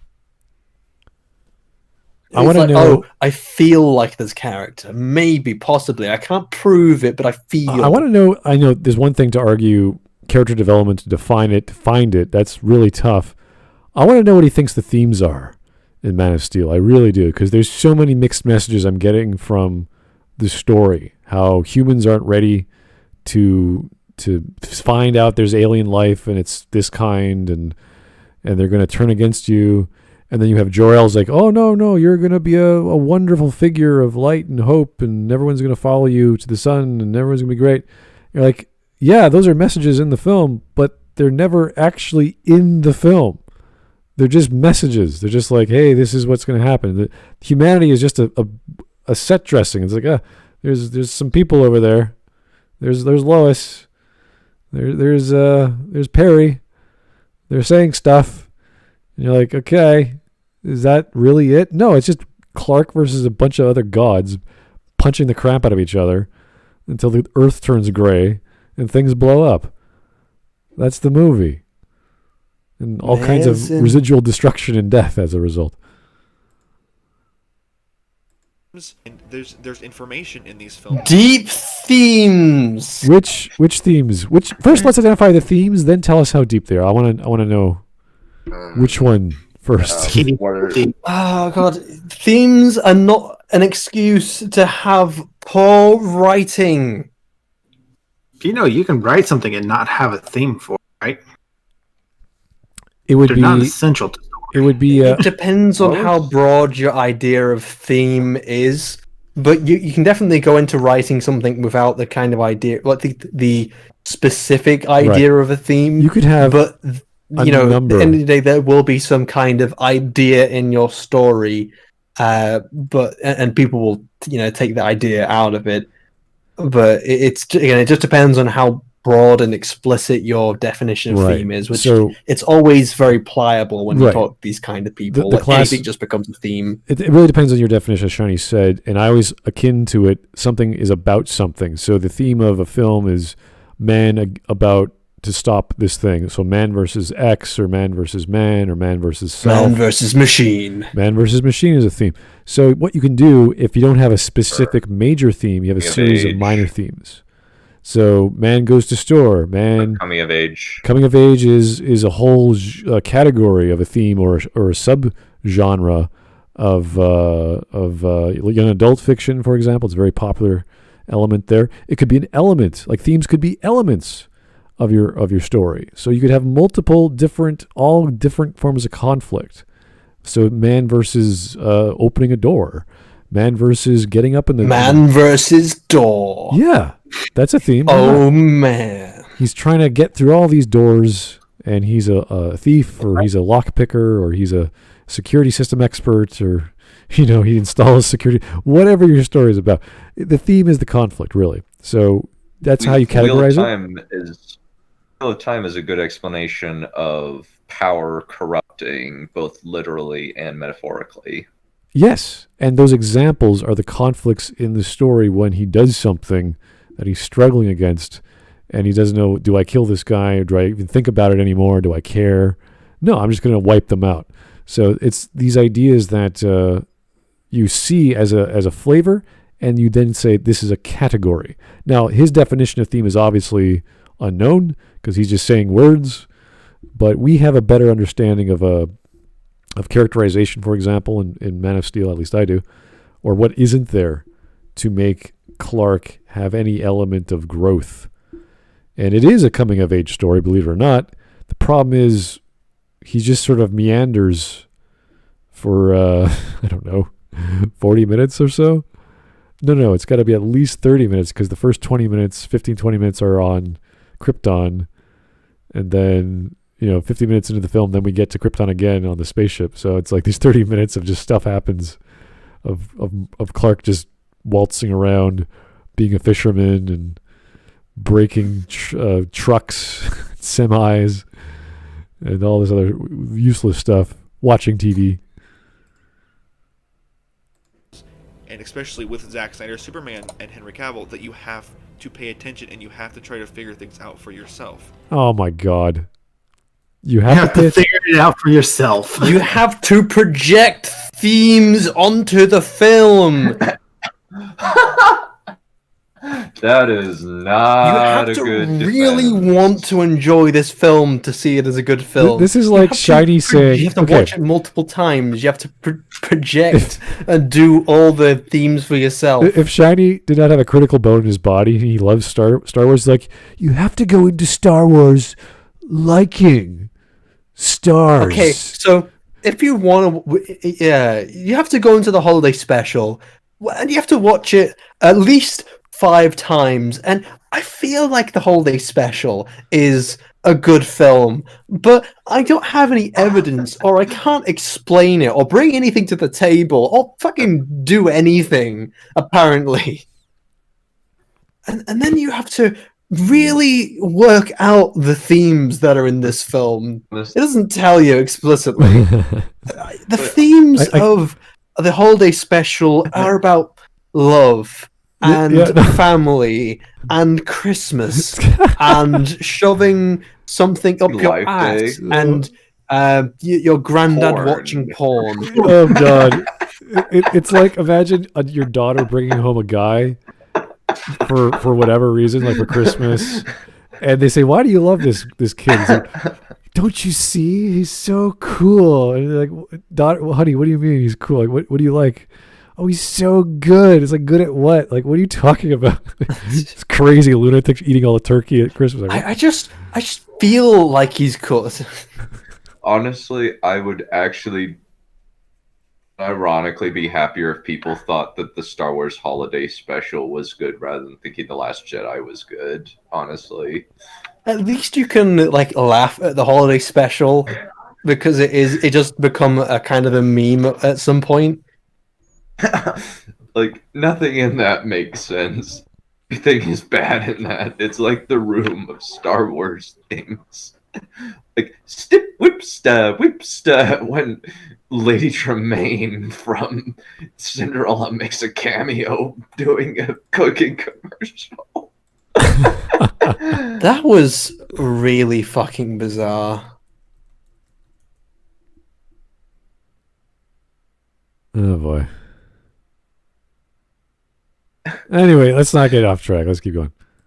And that is one of the greatest reasons that I prefer the DCEU to the MCU.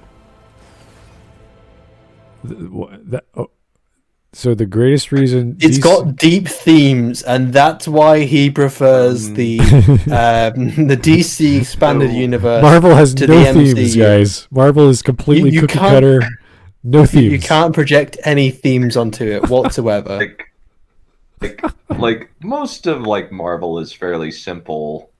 Yeah, but you get Iron Man. You stuff, compare. You get it. Yeah, Winter Soldier has some good commentary on the military-industrial complex, freedom versus fear, government oversight, Big Daddy, that sort of thing. Yeah, but look at actually the first... interesting to discuss, but it's okay. Let's Iron compare. Man is, also about that. Let's compare seminal work. Let's compare Man of Steel for the Snyderverse, whatever, to Iron Man, which is probably the better or best version of, or the start of the Marvel Cinematic Universe. So the first Iron Man. In the first Iron Man, everything that Tony comes across pushes him to become Iron Man. He learns to not be a dick.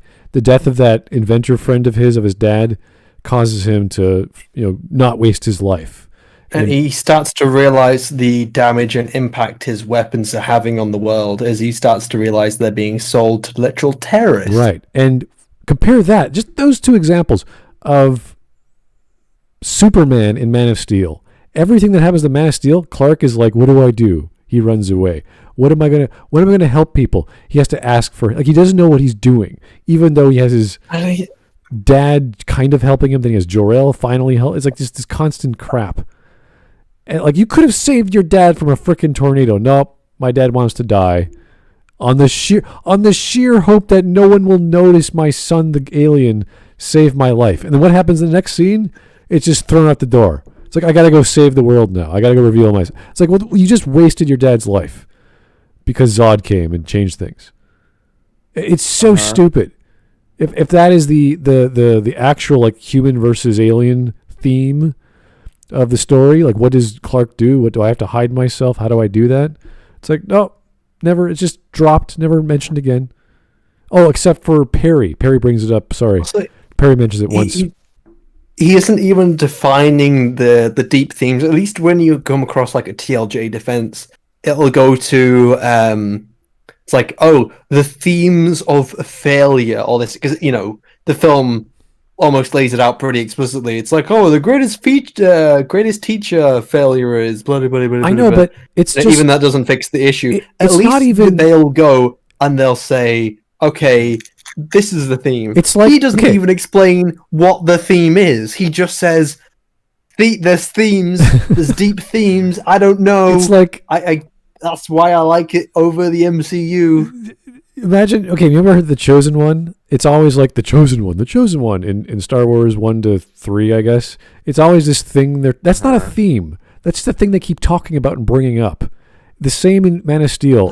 That's still if people find out, done in if the people find out about Superman, it's almost like they. What? Yeah. As I said, they do it poorly in the prequels as well, because it's almost like a tacked on element that didn't need to be there. Yeah. Because they almost forget about in the second film. They forget about it for a majority of the third film. What does until it mean? It comes up in a line, and then it's ignored for the rest of the film until it then comes up in another line. I was like, "You were the chosen one." It's just yeah, it's by the way, Superman's an alien, and humanity has to change as a result of their thinking. It'll affect humanity. You're like, okay, do we see that? Nope, never once. Nope. So it's not even a theme. It's just an idea that people keep talking about because.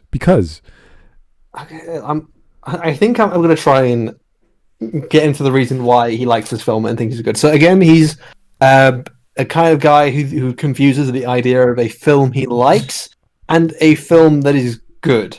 And he's got huge biases towards DC and the character of Superman, and also biases towards, just darker kind of storytelling.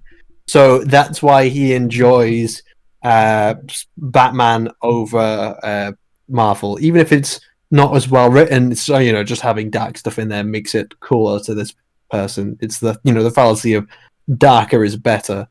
I think that's all just his biases. He's coming to the conclusion it's a good film based on the bias, and now he's trying to work backwards to explain why. But he's doing a very poor job at it. Usually when you come to a conclusion, you start off working out all the elements from start to finish, and then coming to the conclusion, rather than having a conclusion and working backwards, because that is a pretty bad way to prove something. I just want examples of what he's talking about. You just can't say it has great character development. You're like, where? When? How? What kind? I felt like it did. Yeah, I like it better than the crazy, goofy Superman 1 to 4 films. Like, yeah, lots of things are better than that. What do you like? What? How? Yeah. Oh, and there's so many like people in the comments would absolutely love this. It's like, oh, when I saw this thumbnail, I thought it was High Top Films. Yeah. Oh, hell yeah. I modeled my content after him. It's simple and effective. And someone's like, oh, nothing to add. This video is perfect. You can get the haters that can piss off. Well, I appreciate. Oh, right. Cavill just speaks so much more to me. And like you said, he's so much more relatable. Amazing video, pal. Great video. 100% that both made Man of Steel and blah, blah, blah. This video is good. Suicide Squad also has deep themes, and he responds, yeah, it does have some. I'm trying to recall was it Channel Awesome or was it Joe Vargas who did the defense of Man of Steel? I think Joe did, because he's a big Superman fan. I think later down the line he retracted his defense of Man of Steel, as in that he no longer thinks it's a good film. Wow, I don't remember that. I do remember he made a spoof. Yeah, but he with Channel Awesome, and they were joking about how he did that skit. Was it Lindsay Ellis? I can't remember who it was with, but no, it was the other chick who he's jumping into the bathtub he starts taking his clothes off. Just, why are you taking your clothes off? Well, you're in the bath. It's like, okay. Like stupid scenes like that. I think it's Tamara Chambers or something. Right. Tamara Chambers, yeah. I just remember Angry Joe obviously has a huge bias towards Superman, and again, Joe is always very biased, and his in his film and movie reviews anyway, because when he is reviewing a film or a movie, it's always his initial reaction to it, which ends up leading to them, this film is a 9 out of 10, and then about 50 minutes later in the spoiler section he'll change it to, no, I actually think it's an 8 out of, or is it a 7 out of 10. It's, okay, Joe, maybe you should think about this before you go into your initial review, because now you have two videos with two completely different scores of the film. And obviously, again, Angry Joe is a huge fan of Superman, so he pretty much watched this on the surface level. I think it's kind of similar to how he reviewed Force Awakens, because obviously when Force Awakens came out, Angry Joe fucking loved it. He thought it was amazing. And then later down the line, he realized, actually, after my initial reaction, this is actually pretty shit. He also even his initial thing about Batman v Superman, he was really conflicted about it. He's like, I freaking hate this movie. I also love elements of this movie, even in his when he starts off, which is an interesting position to have. But I think he just slowly finds out more and more wrong with it. But yeah, he did not like The Last Jedi very much. He had an immediate plot hole video like a week after his Last Jedi video was released. Mm-hmm. So, and he hated Rise of Skywalker, but most of the internet did, so that's something. With Joe, again, my rule of thumb is his movie review videos are often just first reaction, incredibly subjective, and then when it comes to his game reviews, he's often a lot more thoughtful about what he's saying. He spends so much time going in depth on the games themselves. And like he'll often back up with a lot more reasoning, so he'll be a lot more objective with his breakdowns of the video. Probably because he's had more time to like devote to a game than a movie. He, at least like with Game of Thrones, like the Game of Thrones videos, he was like really disappointed. He hated that season like a lot, but most of the internet did. But so that's not really saying something.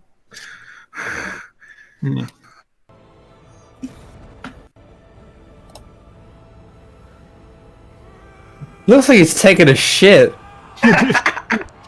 Nothing says drama like screaming at the screen. I'm really constipated right now. Because he's got like Poor that Henry really Cavill. like unpleasant, like very uncomfortable look on his face as he's trying to struggle. Like he's really pushing himself through it. Just watching this makes me sad because I just got finished watching The Tudors a couple days ago with Henry Cavill in it. He is excellent in that show, like top Henry notch. Cavill is a fantastic actor. Yeah. He's brilliant. I would say the problem is The writing is any the direction is film bad. any film has to have the right combination of acting, directing. So you've got to have a good actor, a good director, and good writing. And when you have those three working together and they're all fantastic, then you start to get some fantastic performances. But the problem is, if your writing starts to falter, then you've got very little for your actor to work with.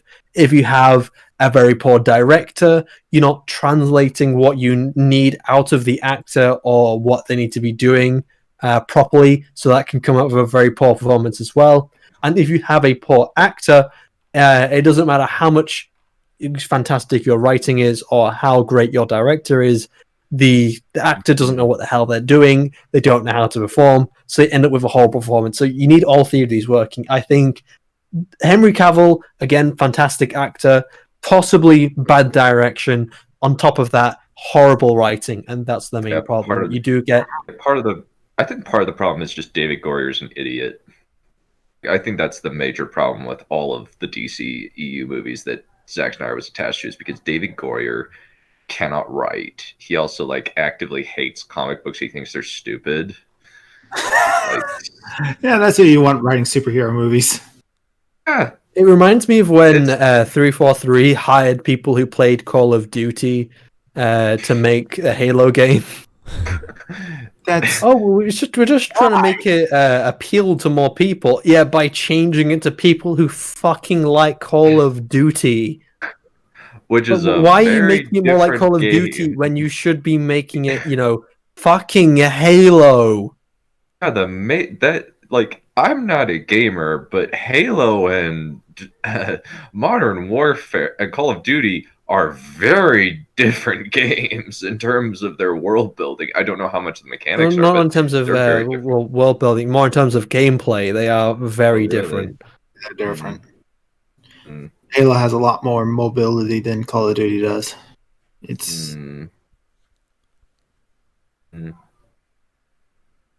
probably keep going with this. Yeah, it would take forever to talk all the differences between Halo and Call of Duty in the gameplay.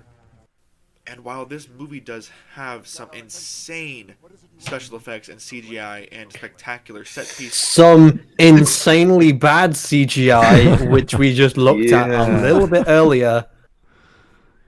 Yeah, there's some bad compositing in this movie.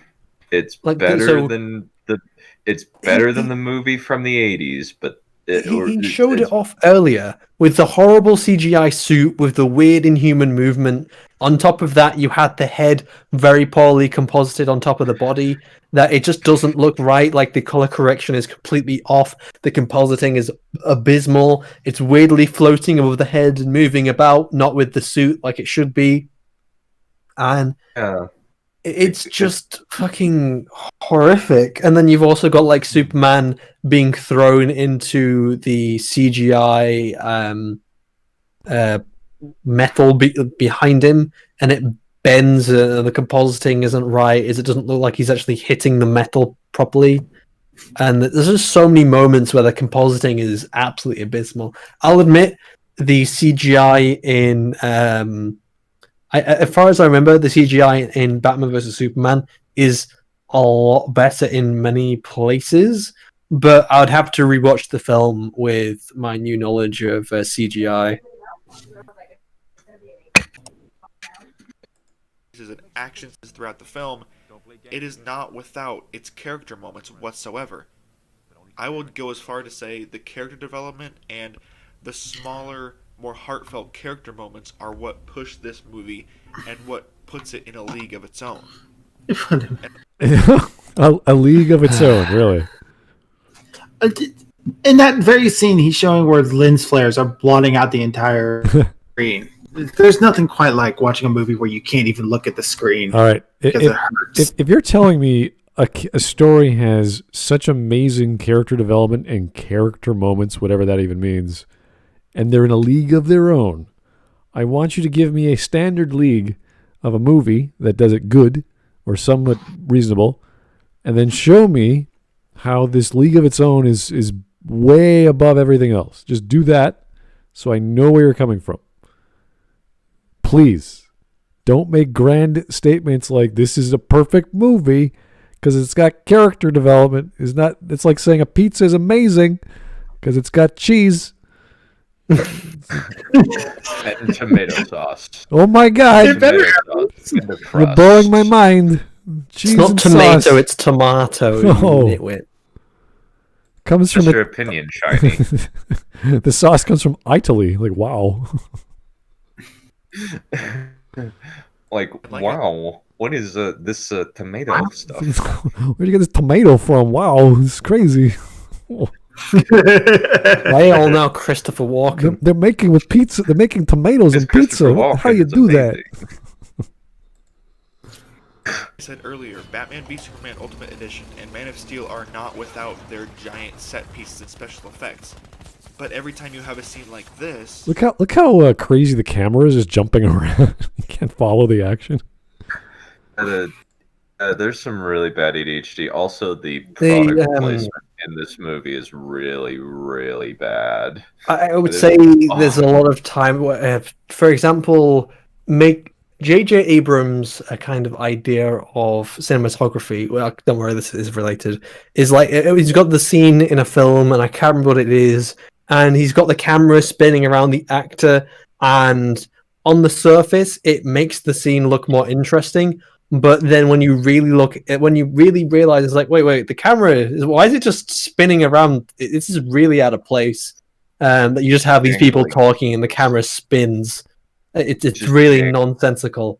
So it's almost like this is doing the same thing, where it's using camera movement to try and make it seem like it has more stuff going on, or it's more interesting, but in reality, there's a time and a place for handheld shaky cam, or there's a time and a place for fucking zoom ins. J.J. Abrams, as you just do, like it's fucking golf. You have the zoom in on the Millennium Falcon while it's flying. We're watching a golf game.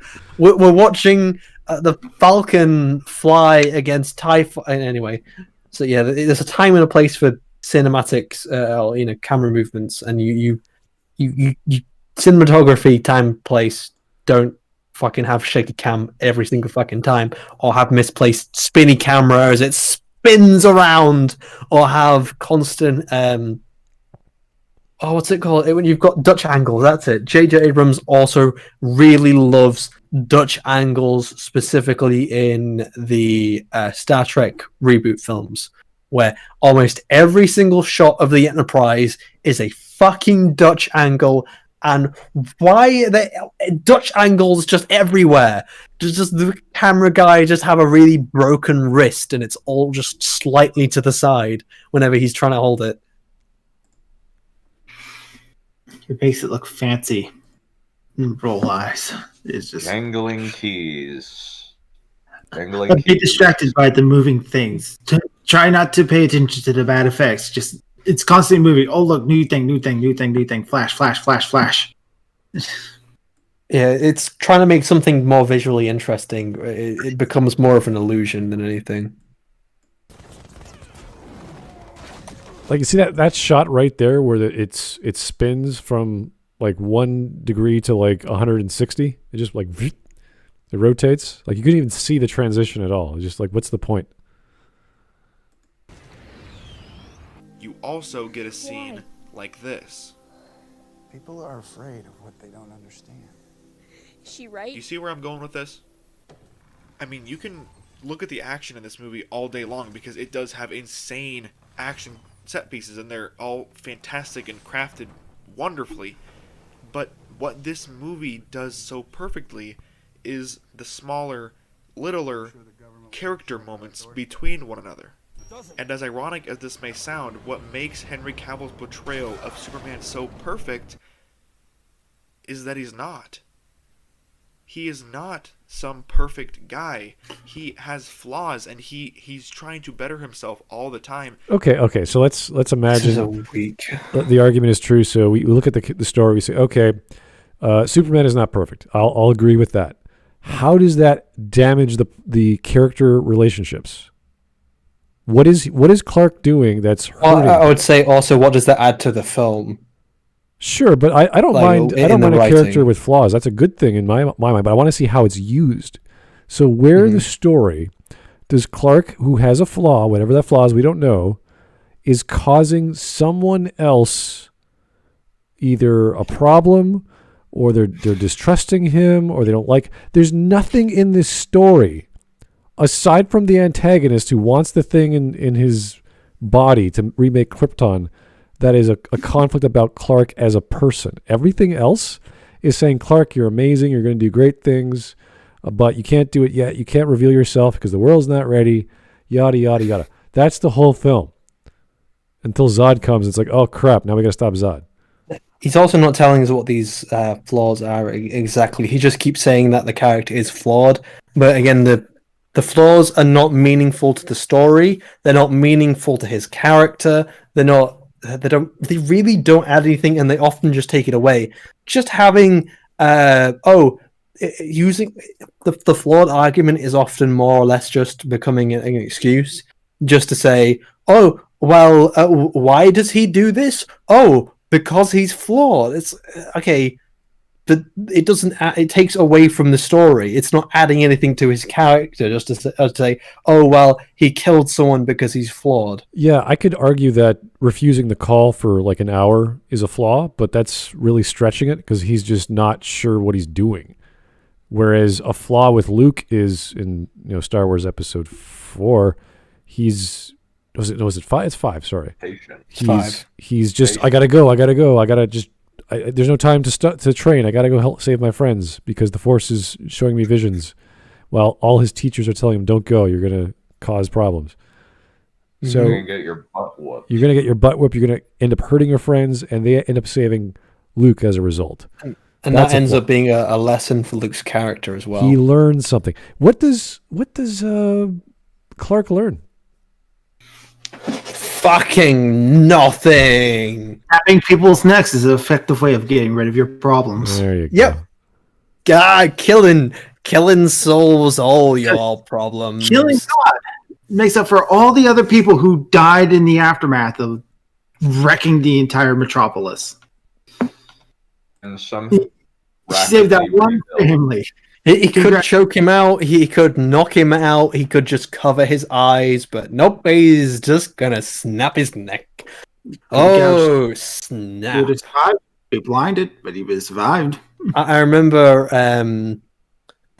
What was his face? Fucking how it should have ended. They constantly make fun of that moment and take the piss out of it. Even with their Doctor Who special, where like the Doctor visits their cafe, he's like, let's see, you can't really do anything to a Dalek because they don't really have necks. Like, oh snap! Don't you mean no snap? It is there's so many times which how it should have ended. Take the piss out of that horrifically terrible moment. It's awful. They took the piss out of this entire movie. The tornado scene is fantastic. It's like, Dad, come on. It's a tornado. Oh, that scene, the build up to that scene was ridiculous. There was some girl like stuck in a car, so the dad goes and jumps to go help the girl. She's out within a second. Like, she's no longer stuck. And then, what's her name? Martha goes, Where's Shelby or whatever? I can't. Why'd you say that name? Where's the dog? And I'll go get it. And like Clark's like right there with her. It's like, just go help him. Just go. Just you don't have to go back. Just go. And then Jonathan opens the door, and then he gets his ankle twisted or whatever. Oh, don't worry about me. And Clark's like, what? Oh, don't worry. It's okay, son. You're like, what? Yeah. And you're like, this is such a stupid setup that gets forgotten within 5 minutes after Clark watches TV and sees Zod's message to the world. And then he goes and figures out he has to go save it. So it's like all that buildup was just for nothing. And it's there's a lot of dumb scenes. Like, even though they're dramatic, and I could argue that, yes, you like Superman, you have a bias. I love Superman. I watched all episodes of Smallville for 10 seasons. That was brutal, but I did. Yeah, that's impressive. I have heard lots of mixed to bad things. Oh yeah, about there are at least 4 seasons which are so atrocious. You could not, like, this is horrific crap. Like, imagine Buffy, which is actually a good sort of schlocky monster mashing sort of thing. Take that and just like subdivide it by about 4. And then you're left with one of those quadrants, and you're like, okay, what crap do we have to work? Oh, it's soap opera bullshit. Oh, good lord, soap operas and superpowers. Here we go. So, that's pretty much all of the CW shows now. They're basically just relationship dramas with a villain of the week thrown in. Yeah, Freak of the Week was every year. They can barely afford to do it, but then when they do try to do something bigger, they just don't have the budget. Stop. If you don't have the money to do something, don't do it. What are you doing? Why are all your enemies just very poorly composited CGI ghosts? Why have you got so many times like villain? Or you got the heroes fighting the villain, and then they forget to composite the effects in and the villains in, so you just end up with Green Arrow not actually firing any arrows. You end up with Supergirl just standing there staring at something she's supposed to be firing lasers at, and they forgot to put the lasers in.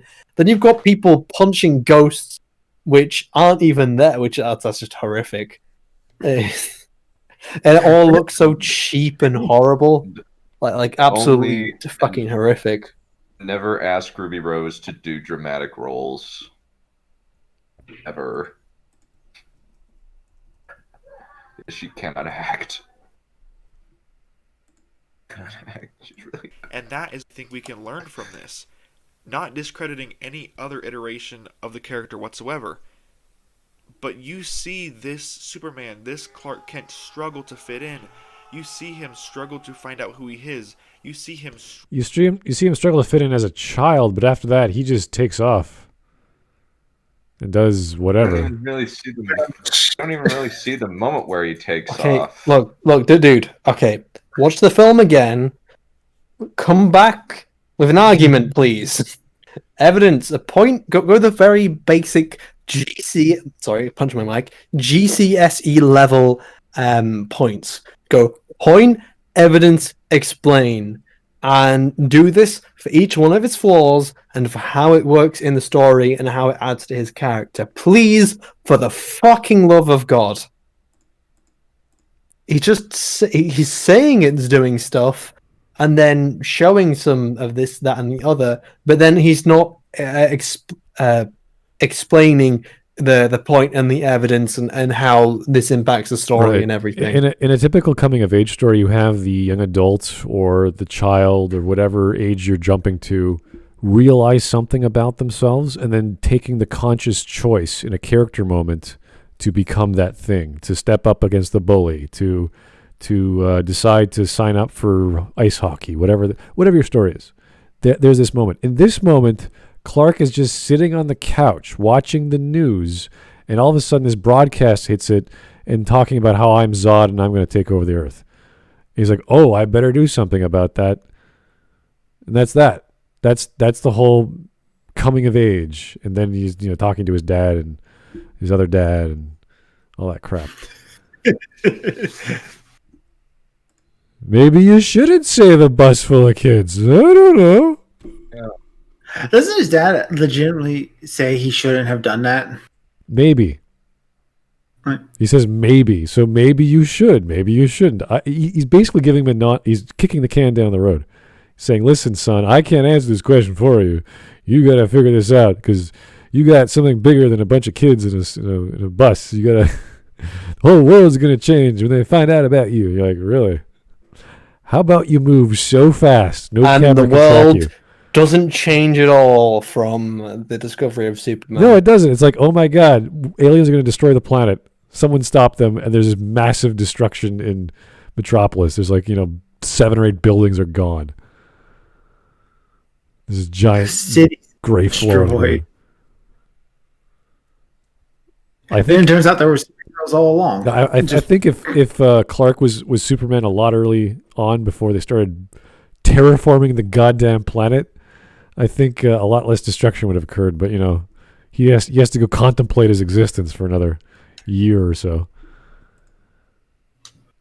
Struggle in a multitude of things on several different levels.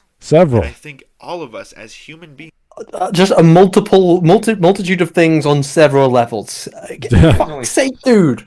Stop being vague. This pizza has one layer of cheese. Explain yourself. And then a layer just for my sake. of sauce, and then a layer of pizza, and then a layer of air, and then a layer... that's a pizza, dude. You're describing a pizza. There's nothing special about that pizza. It's greasy and it's delicious, and that's all I care about. The perfect explanation of this video is that, I feel like there's layers, I feel like there's depth, I feel like there's character development, but I don't have any proof or evidence. And then that's just stretching that out to 6 minutes, or nearly 7. If we would just watch the first Iron Man, you would get all the wonderful points and conflicts Iron Man has to deal with and how he becomes and why he becomes Iron Man. It's great. It's a great film. Not because it's a superhero film and it's bigger than life or whatever. It's because he shows a guy, this stuck-up rich kid who's a genius, and he gets humbled, and he realizes the error of his ways, and he has to fix things, and he actively pursues that goal. It's not reluctant billionaire kid going, yeah, I hate you all. Yeah, I'm going to go over there, and yeah. Uh-oh, another big guy with lots of money is gonna sell my Iron Man suit, or I gotta build mine first and take him on. No, it's nothing like that. We see some humanity from Mr. Billionaire Kid who learns about, well, not everything, but he learns about how to be a bit more of a person. Beings can relate to that.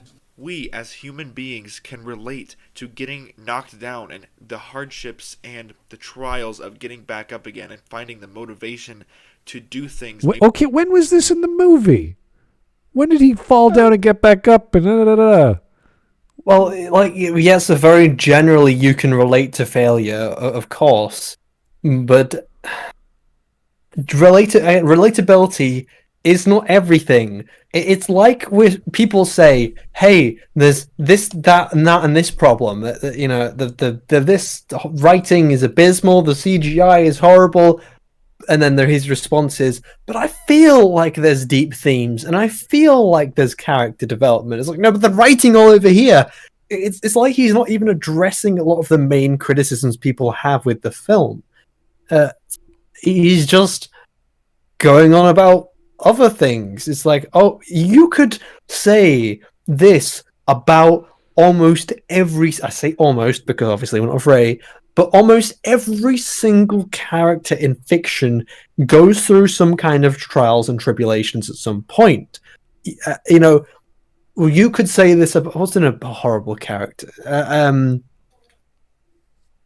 trying to think now. You can relate to Black Panther. What? Black Panther. No, it's been a while since I watched that film as well. You say you can relate to fucking Room. Yeah, Tommy Wiseau. You can relate to Tommy Wiseau because he's kicked down and we've all been there, blah, blah, blah. It doesn't mean the room is well written or Tommy Wiseau is a good character just because you can relate to, I don't know, your girlfriend cheating on you, or you he can is a character, Shiny. relate to... I forget the name of his character, shut up. His name is Johnny. Come on. I don't care enough. I just say, look, Tommy Wiseau himself is just a character in almost everything he's in.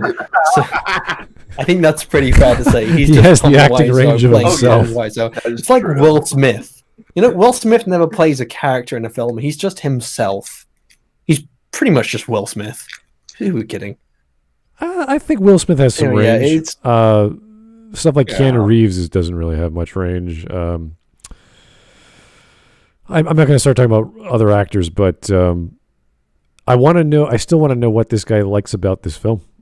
He's saying elements, but he's not pointing. He's not saying this is good. Like how he's pointing to certain parts, but he's just showing them as clips in the but background. it's like, and then he's not explaining those scenes, like imagine and those parts and the everything, because he doesn't seem like he's very good at explaining anything. Yeah. Partly because there's very little evidence he can actually draw upon and come to the conclusion. He's pretty much doing what he's telling. He's telling you to do with the film, where he's like, "Oh, you've got to make your own themes when you look at this film. You have to really want to see them. You have to work it out for yourself." Yeah. That's what he's doing with his own video, funny enough. It's like saying, you need to work out my arguments for me because I'm not going to fucking tell you. It's like if you imagine, I don't know, liking German cars. It's like, well, you know, Mercedes is a German car. You're going to love Mercedes. Like, well, why? Well, look at the engine. It's got a carburetor. You're like, is it a German carburetor? Yeah. You're like, oh, that's going to be great. Like, how do you know that Germans make amazing carburetor? Like, how do you know the fan belt's amazing? Like, just tell me something about the thing you're talking. Please, anything will work. And then we can evaluate whether you're crazy or biased or accurate. It's very simple. Your Honor, I feel like my client is innocent. I feel it. I don't have any evidence. I can't point to anything. There's literally nothing I can say, but I feel like he's innocent. And if you really look at it and you really want to see him as innocent, you can see him as innocent. Yes, he was found at the crime scene with the knife in hand and covered in the victim's blood. But just look in his eyes. You can feel his pain. Like he's been... feel that he is penitent and willing to make amends. Please... on the wrist. Well, if you guys don't remember, the Jesus symbolism was standing in front of a stained glass window. Another one where he saves Lois, and he has the T-pose while he's flying back to Earth. it's like, ooh, he's got imagery. He's got Christian imagery. Like, yeah, and what does that mean? Does Jesus fly to Earth? Like, stained glass windows and T-poses. It's Jesus. He's flying to Mexico. Okay, I guess.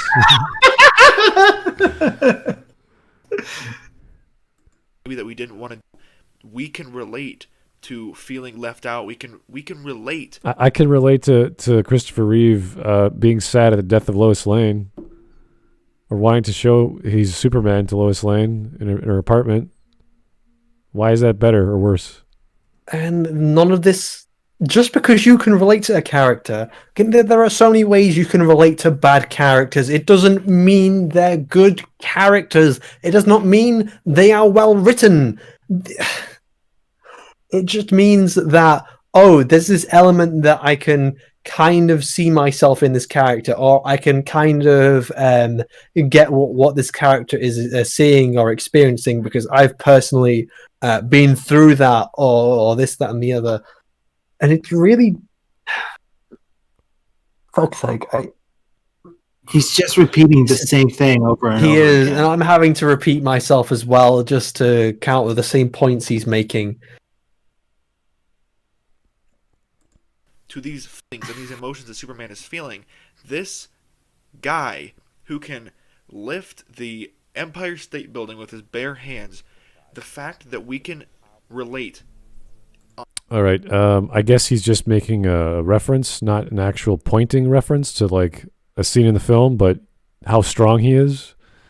So also, in the background. He's making an assumption here that everyone can relate to this character. I'm going to say, no, I don't relate to this Superman at all. I don't fucking relate to Garak, but yet he is still an absolutely fantastic character who I completely adore because he's fucking amazing. But also, like, Superman just looks like he's miserable most of the time on screen. This is not, especially in Batman v Superman. They try to make the Superman the reluctant hero, but they didn't do a very good job at it. He's almost saying it's good because I say it's good, rather because he doesn't come up with any kind of argument other than, oh, you can relate to this character, and we just get going in circles. And this is a fucking abysmal. Okay, let's look at some of the other stuff very quickly. What's this channel? So, Snyder Cut, Spider-Man, Chris Hemsworth. Batman v Superman is a misunderstood masterpiece. I'm losing 40 pounds by Christmas. Holy shit. He's a huge DC fanboy. You can see, he's done lots of coverage of the DC fandom. The fandom, can I say? What a fucking terrible thing to name your convention. I'm sorry. It's a terrible name. His first one was Jumanji, the Next Level movie review. Honestly, I like that movie. With The Rock? Honestly, yeah. Not the first one. The next Jumanji, whatever it was. I don't know. The newest one. Yeah, the one with The Rock. Yeah, it's pretty good. All right, cool. So his first video is from 11 months ago. Yeah, reviewing the second Jumanji. He reviews The Witcher. Oh, wow, I haven't seen that. Bad Boys, Birds of Prey. Oh, no, wait. Oh, he's got a 50-second reaction video to Birds of Prey. Or right out of theater reaction, sorry. And what does he think of Birds of Prey? I'm going to watch this. Actually, should we put this up since the video is nearly finished? I want to get this over. This is taking way too long. We're almost at 2.5 hours. I thought we were done in about 1.5. So. Yeah, but there's only 30 seconds left, and this video is only 45 seconds. I'm just very curious to what his out of theater reaction is to Birds of Prey. In any spectrum, the fact that we can relate at all to him is saying something. Oh my god. That's a huge assumption, and you haven't clarified in what way you relate to them. Again, you've used the broadest of sense of relating to a character to say we relate to him. I relate to Superman because he breathes oxygen. Yeah, you could fucking... That's the same level of argument. Oh, we can relate to this character because he goes through stuff. It's like Tommy Wiseau goes through stuff. He's not a relatable character. He goes through his wife cheating on him and lying about him. He gets not laid off by his work, but cheated by his work. And there are many people who are very disenfranchised with what they're doing, and their work or their job has pretty much fucked them over in some way, shape, or form. So that's a relatable thing that plenty of people can relate to. That they can doesn't make the character well written. Doesn't mean they make any kind of logical sense. I relate to Killmonger because white people screwed us both over. You can say he's a relatable character. Doesn't mean he's a good character. Another thing you could do is just for example, you could go over all the elements which make Luke Skywalker the everyman, the character that is easy to relate to, and the elements that make him relatable, the elements which make him a good character. And then come to the conclusion saying, well, he's a relatable character. But you have to break down the elements which make him relatable and remove the subjective part and make objective criteria that are unbiased and not based on what you feel, but elements which you... Like, okay, this element is relatable, that element is that, and that. It's this part, it's that cog. If that makes sense. I'm sorry, I'm not always the best at explaining myself. I relate to Rocky because I too also accidentally killed my friend in a boxing ring. You have to have evidence. Tell us why Superman is relatable, because we can find any reason to relate with any character whatsoever, mundane or actual reasons. Yeah, you can give the example of like social status, because Rocky's down on his luck, or he's a 2-bit bodyguard or whatever. It's like, yeah, it's fine. We get it. We understand. You can relate to the Superman because the Superman doesn't like what he has to do, and we probably didn't like in our lives at some point or another. But that doesn't make a good character. You gotta do more. There are 16-year-old kids in fucking English GCSEs which are constantly taught how to make an argument with it. Again, it's very simple. We're taught this. It's drilled into us in our GCSEs. When we make an argument, it's point, evidence, explain, and then possibly PEEE with expand. So further explain the point exactly. Like, it is very easy to do. You just break it up into 3 or 4 parts, and that's all you need to make a point. And then at the end of it, you'll just have a conclusion on all your arguments at the very end. And if you can't structure your video, then use that as a template and a guide. Please, for the love of God, use that outline, and then use that outline to make your videos, because otherwise you just end up with something like this, which is just a rambling, bumbling mess that doesn't have any kind of arguments, doesn't have any evidence, makes very general points without explaining itself, or barely bringing up evidence. It's not very... It's obvious he did this in like one take.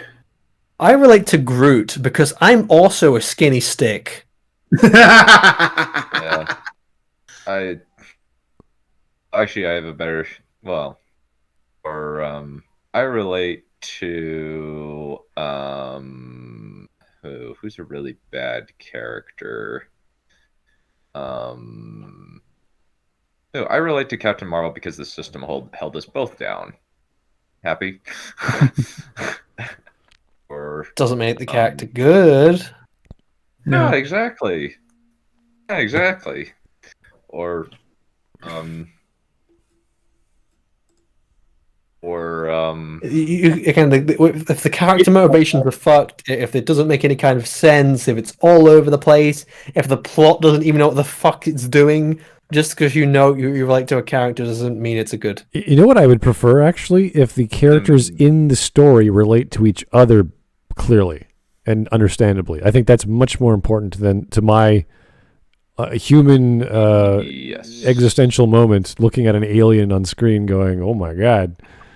They're gonna mate in their alien ways. I can't relate to that, but the 2 characters can, because they're obviously mating for a particular reason. So I'd rather that work out clearly and succinctly than myself. So the oh so sexy finger touching in Search for Spock. Well, that I like. That was cute. That was. Whatever Chris, was it Christy Alley and Leonard Nimoy were doing? Yeah, whatever, it's fine. I think that was Leonard Nimoy. I thought that was like baby Spock. Oh yeah, I know, he was a younger Spock. You're right. Okay. There you go. Anyway.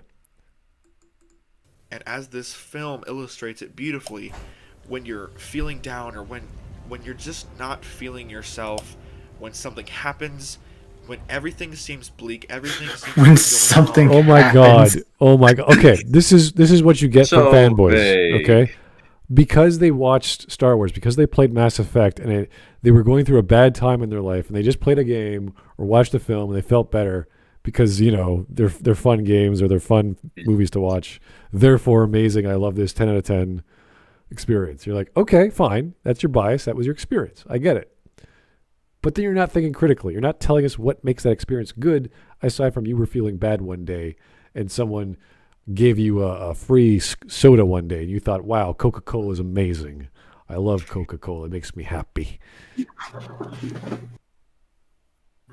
When something happens, it's just...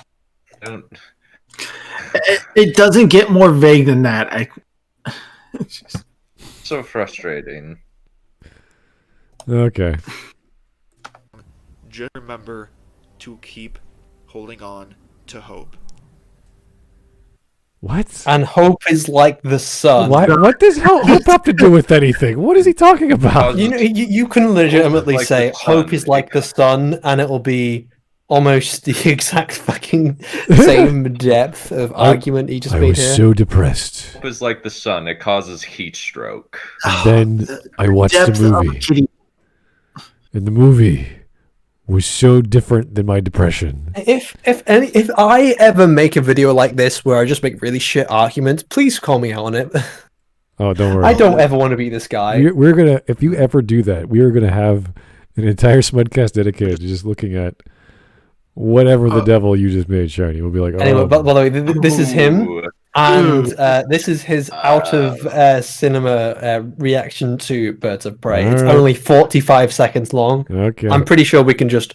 I want to kind of through gauge it. his character a bit more by seeing his taste in other films. Just got Okay, out of let's seeing see. Birds of Prey and the fantabulous emancipation of one Harley Quinn, and wow, it Okay, so that was before the whole title was changed. So he must have saw it on opening night or opening week because they changed it like 3 weeks after that. Wow, that's funny because no one remembers that title. Pretty good. He really Look likes at that. DC. Yeah, I know. Look at that smile. Oh, Yeah, look at that. pure joy. definitely was fantabulous. It blew out all my expectations. I was a little worried going into it that it wasn't going to be very good, but I can safely say that it was definitely very No, it good in wasn't. DC's It was very good. Wow. It's very good. It's fantabulous. 8 out of 10 would watch again. Oh God. I thought it was going to be. You know what? If you said he thought it was going to be bad, which he did, is his idea of bad like getting kicked in the head 20 times, and like anything not getting kicked in the head like 19 times is like amazing? I actively refuse to watch. What is it? I actually refuse to watch Birds of Prey, not just because it's like not interest. It's just not my thing. Not of merit. It just didn't look good. Especially when the like people I know have bad taste start like, that's good indication that's bad. I know. I just like the effort they put into their trailers are much better than the actual film. So the Margot Robbie, like when you see her facial expressions in the trailer, you're like, oh wow, she's really emoting. She's got all these action scenes and dramatic scenes. I thought, okay, at least they got the right actress to play Harley Quinn. Even in Suicide Squad, as stupid as that film was, that trailer was one of the best trailers I've ever seen. It was that good. They got the music from Bohemian Rhapsody timed up with all the events and the action shots, the bullet time, like everything was just like, oh my goodness, this is an amazing trailer. Oh. The film, Don't own me. yeah, that was a letdown. Yeah. And it Especially had with Will the Smith in it. Joker sucks. It had all these other Joker people. You're like, ugh. that movie. There was one good scene in that film, and it was the bar scene, which was almost cut out completely, which is weird. Anyway, definitely on a roll. The action scenes are probably the most fun action scenes in any DCU movie to date. Fun. And you can tell the cast is just having a blast in everything they're doing. Okay, so if this was a film just about action and stupid shit, then fine, that'd be great. But it's not. The whole title is about a girl not coming of age, but breaking out on her own, saying goodbye to her past, and dealing with all the consequences. But that's not out of an abusive relationship. Yeah, and it's not he's the tortured her. basis of a action It's a rated film. R movie. It's a rated R movie. Like Also, just quick question: was this guy crying? He seems like he's on the verge of tears. Maybe it's just let's cold. Keep going and see what happens. It's just cold. He's just he's going. walking into the sunlight there. Looks like he's got a pretty big baby Well, what's face. sunlight? It's night. Well, to him, the blessed moon, he saith to Lady Katerina. He's got a big baby for the face. movie will hopefully be up tomorrow. This is just my quick thoughts. I thought it was very fun. The second His movie review. Does he have a movie review out? Overall, very, very fun, very, very enjoyable, and definitely a win for DC. Okay, so yeah, he likes it because it's fun. That's fair. So much That's money. fair. Okay. So after about how long? 10 months. He hasn't put a review out for this film. He said he would put a review out. Dude, you said you'd get the review out the next day. It's been, was it 10 or 11 months and a day and no movie review. Huh. Yeah. Probably because the reaction started coming out right after he did this and put it up. And he's like, maybe it's not a good idea to do that. Also, he has a video saying, I'm losing 40 pounds by Christmas. And I can't tell if he has lost any weight because he looks almost exactly the same. I mean, 40 pounds is a lot to lose in a short amount of time. Yeah, that's It was 4 months ago from today. 4 months from today. So he would have been losing that in like 3 months. That's over 10 pounds a month. Well, talking about losing weight, I think it's time to That's get not some very whiskey going because I am ready to go crazy. All right. Whoa. All right, guys, that was a video by Mr. Jorgensen. Or Yeah, so Jorgensen. I think we established he's just a massive DC fanboy and he just loves anything DC. And he doesn't know why he likes it. He can't explain the quality behind it, but he feels like there's quality, and that's all he needs. But just sit down and study it. Like, do some research. Learn what you're talking about. Yeah. Anyway, that was longer than expected, but thanks guys for the suggestion. I'm gonna go get a drink. I don't know about you guys, but I need one. Yeah, not a lot of substance, not a lot of anything. Just fanboy going, thing good, enjoy it good, and that's about it. So. Yeah. Anywho, keep the voting coming. Keep the suggestions coming. I'm still going through them. I'm not posting the new ones yet because we still have old videos to go through. So I'm waiting another week before I post new ones. I have a list on my computer where I have like the things I've watched and I'm still watching to make sure. I thought this one had been quick and easy, but apparently I was wrong. Or you just blame Shiny for everything because that's a good enough reason. Mm-hmm. So we blame Hawk. Blame Hawk. Yeah, blame Hawk. Yeah, that's a good skip. Just blame Hawk. I thought it was blame Dunn. That was the trending hashtag last time. Well, that was just because of Maggie May. That's everyone knows Maggie May is your fault. So the School of Movies is also technically my fault. Did we ever watch one of his? Did we? School of Movies? It was your very first Smudcast with it was LiteratureDevil, and you covered it back in the day. Oh wow! Like what the Last Jedi actually means. That was the question back in the day. Oh, sorry. I just remembered. He said this was a win for DC, but if I remember correctly, didn't the movie lose money? Oh god, yeah. I said that. It lost like $100 million. It lose like $100 million over $100 million or something. Does anyone point this out in this video, like in the comments?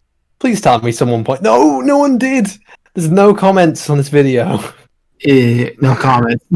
How big is this channel? 112 subs. Okay, so he probably doesn't have a very active audience.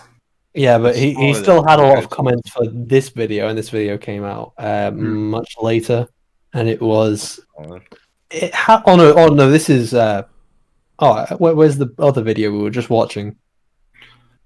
I don't know, but Smith's trying to end the show, so let's finish up, shall we? Oh yeah, he had 300 views on his Superman is Perfect. And he had a lot more comments. About 21, all sucking his dick over a shit video. It's a bunch of people he knows. I doubt it's people he knows, otherwise it would be in almost every video. But I think it's more just that the video resonates very much with DC fan, the Zack Snyder fans. Yeah. There's always going to be this kind of fan who's in almost every kind of fandom where they just like anything that gets produced that is, Star Wars or Star Trek and Superman or Batman. As long as it has the name on it, they're going to love it. They're going to think it's absolutely amazing and brilliant.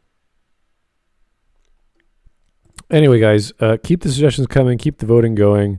In the Discord, just join the Discord, scroll down a bit, and you'll see the 5 voting channels to put your happy face on one of them, and that tells us what we're watching next. So we will see you guys next time, hopefully really soon, and welcome to the new week. Hopefully January is doing well for you so far. You're keeping toasty and warm, and all the leftovers from Christmas are long gone, and maybe the Chinese New Year food is still around. Maybe you have to throw it out. I don't know what your fridge is like these days, but gotta clean that stuff out. So do your laundry, keep clean, keep warm, keep toasty, and keep watching those videos. Thanks a lot, guys. Have yourself a great day.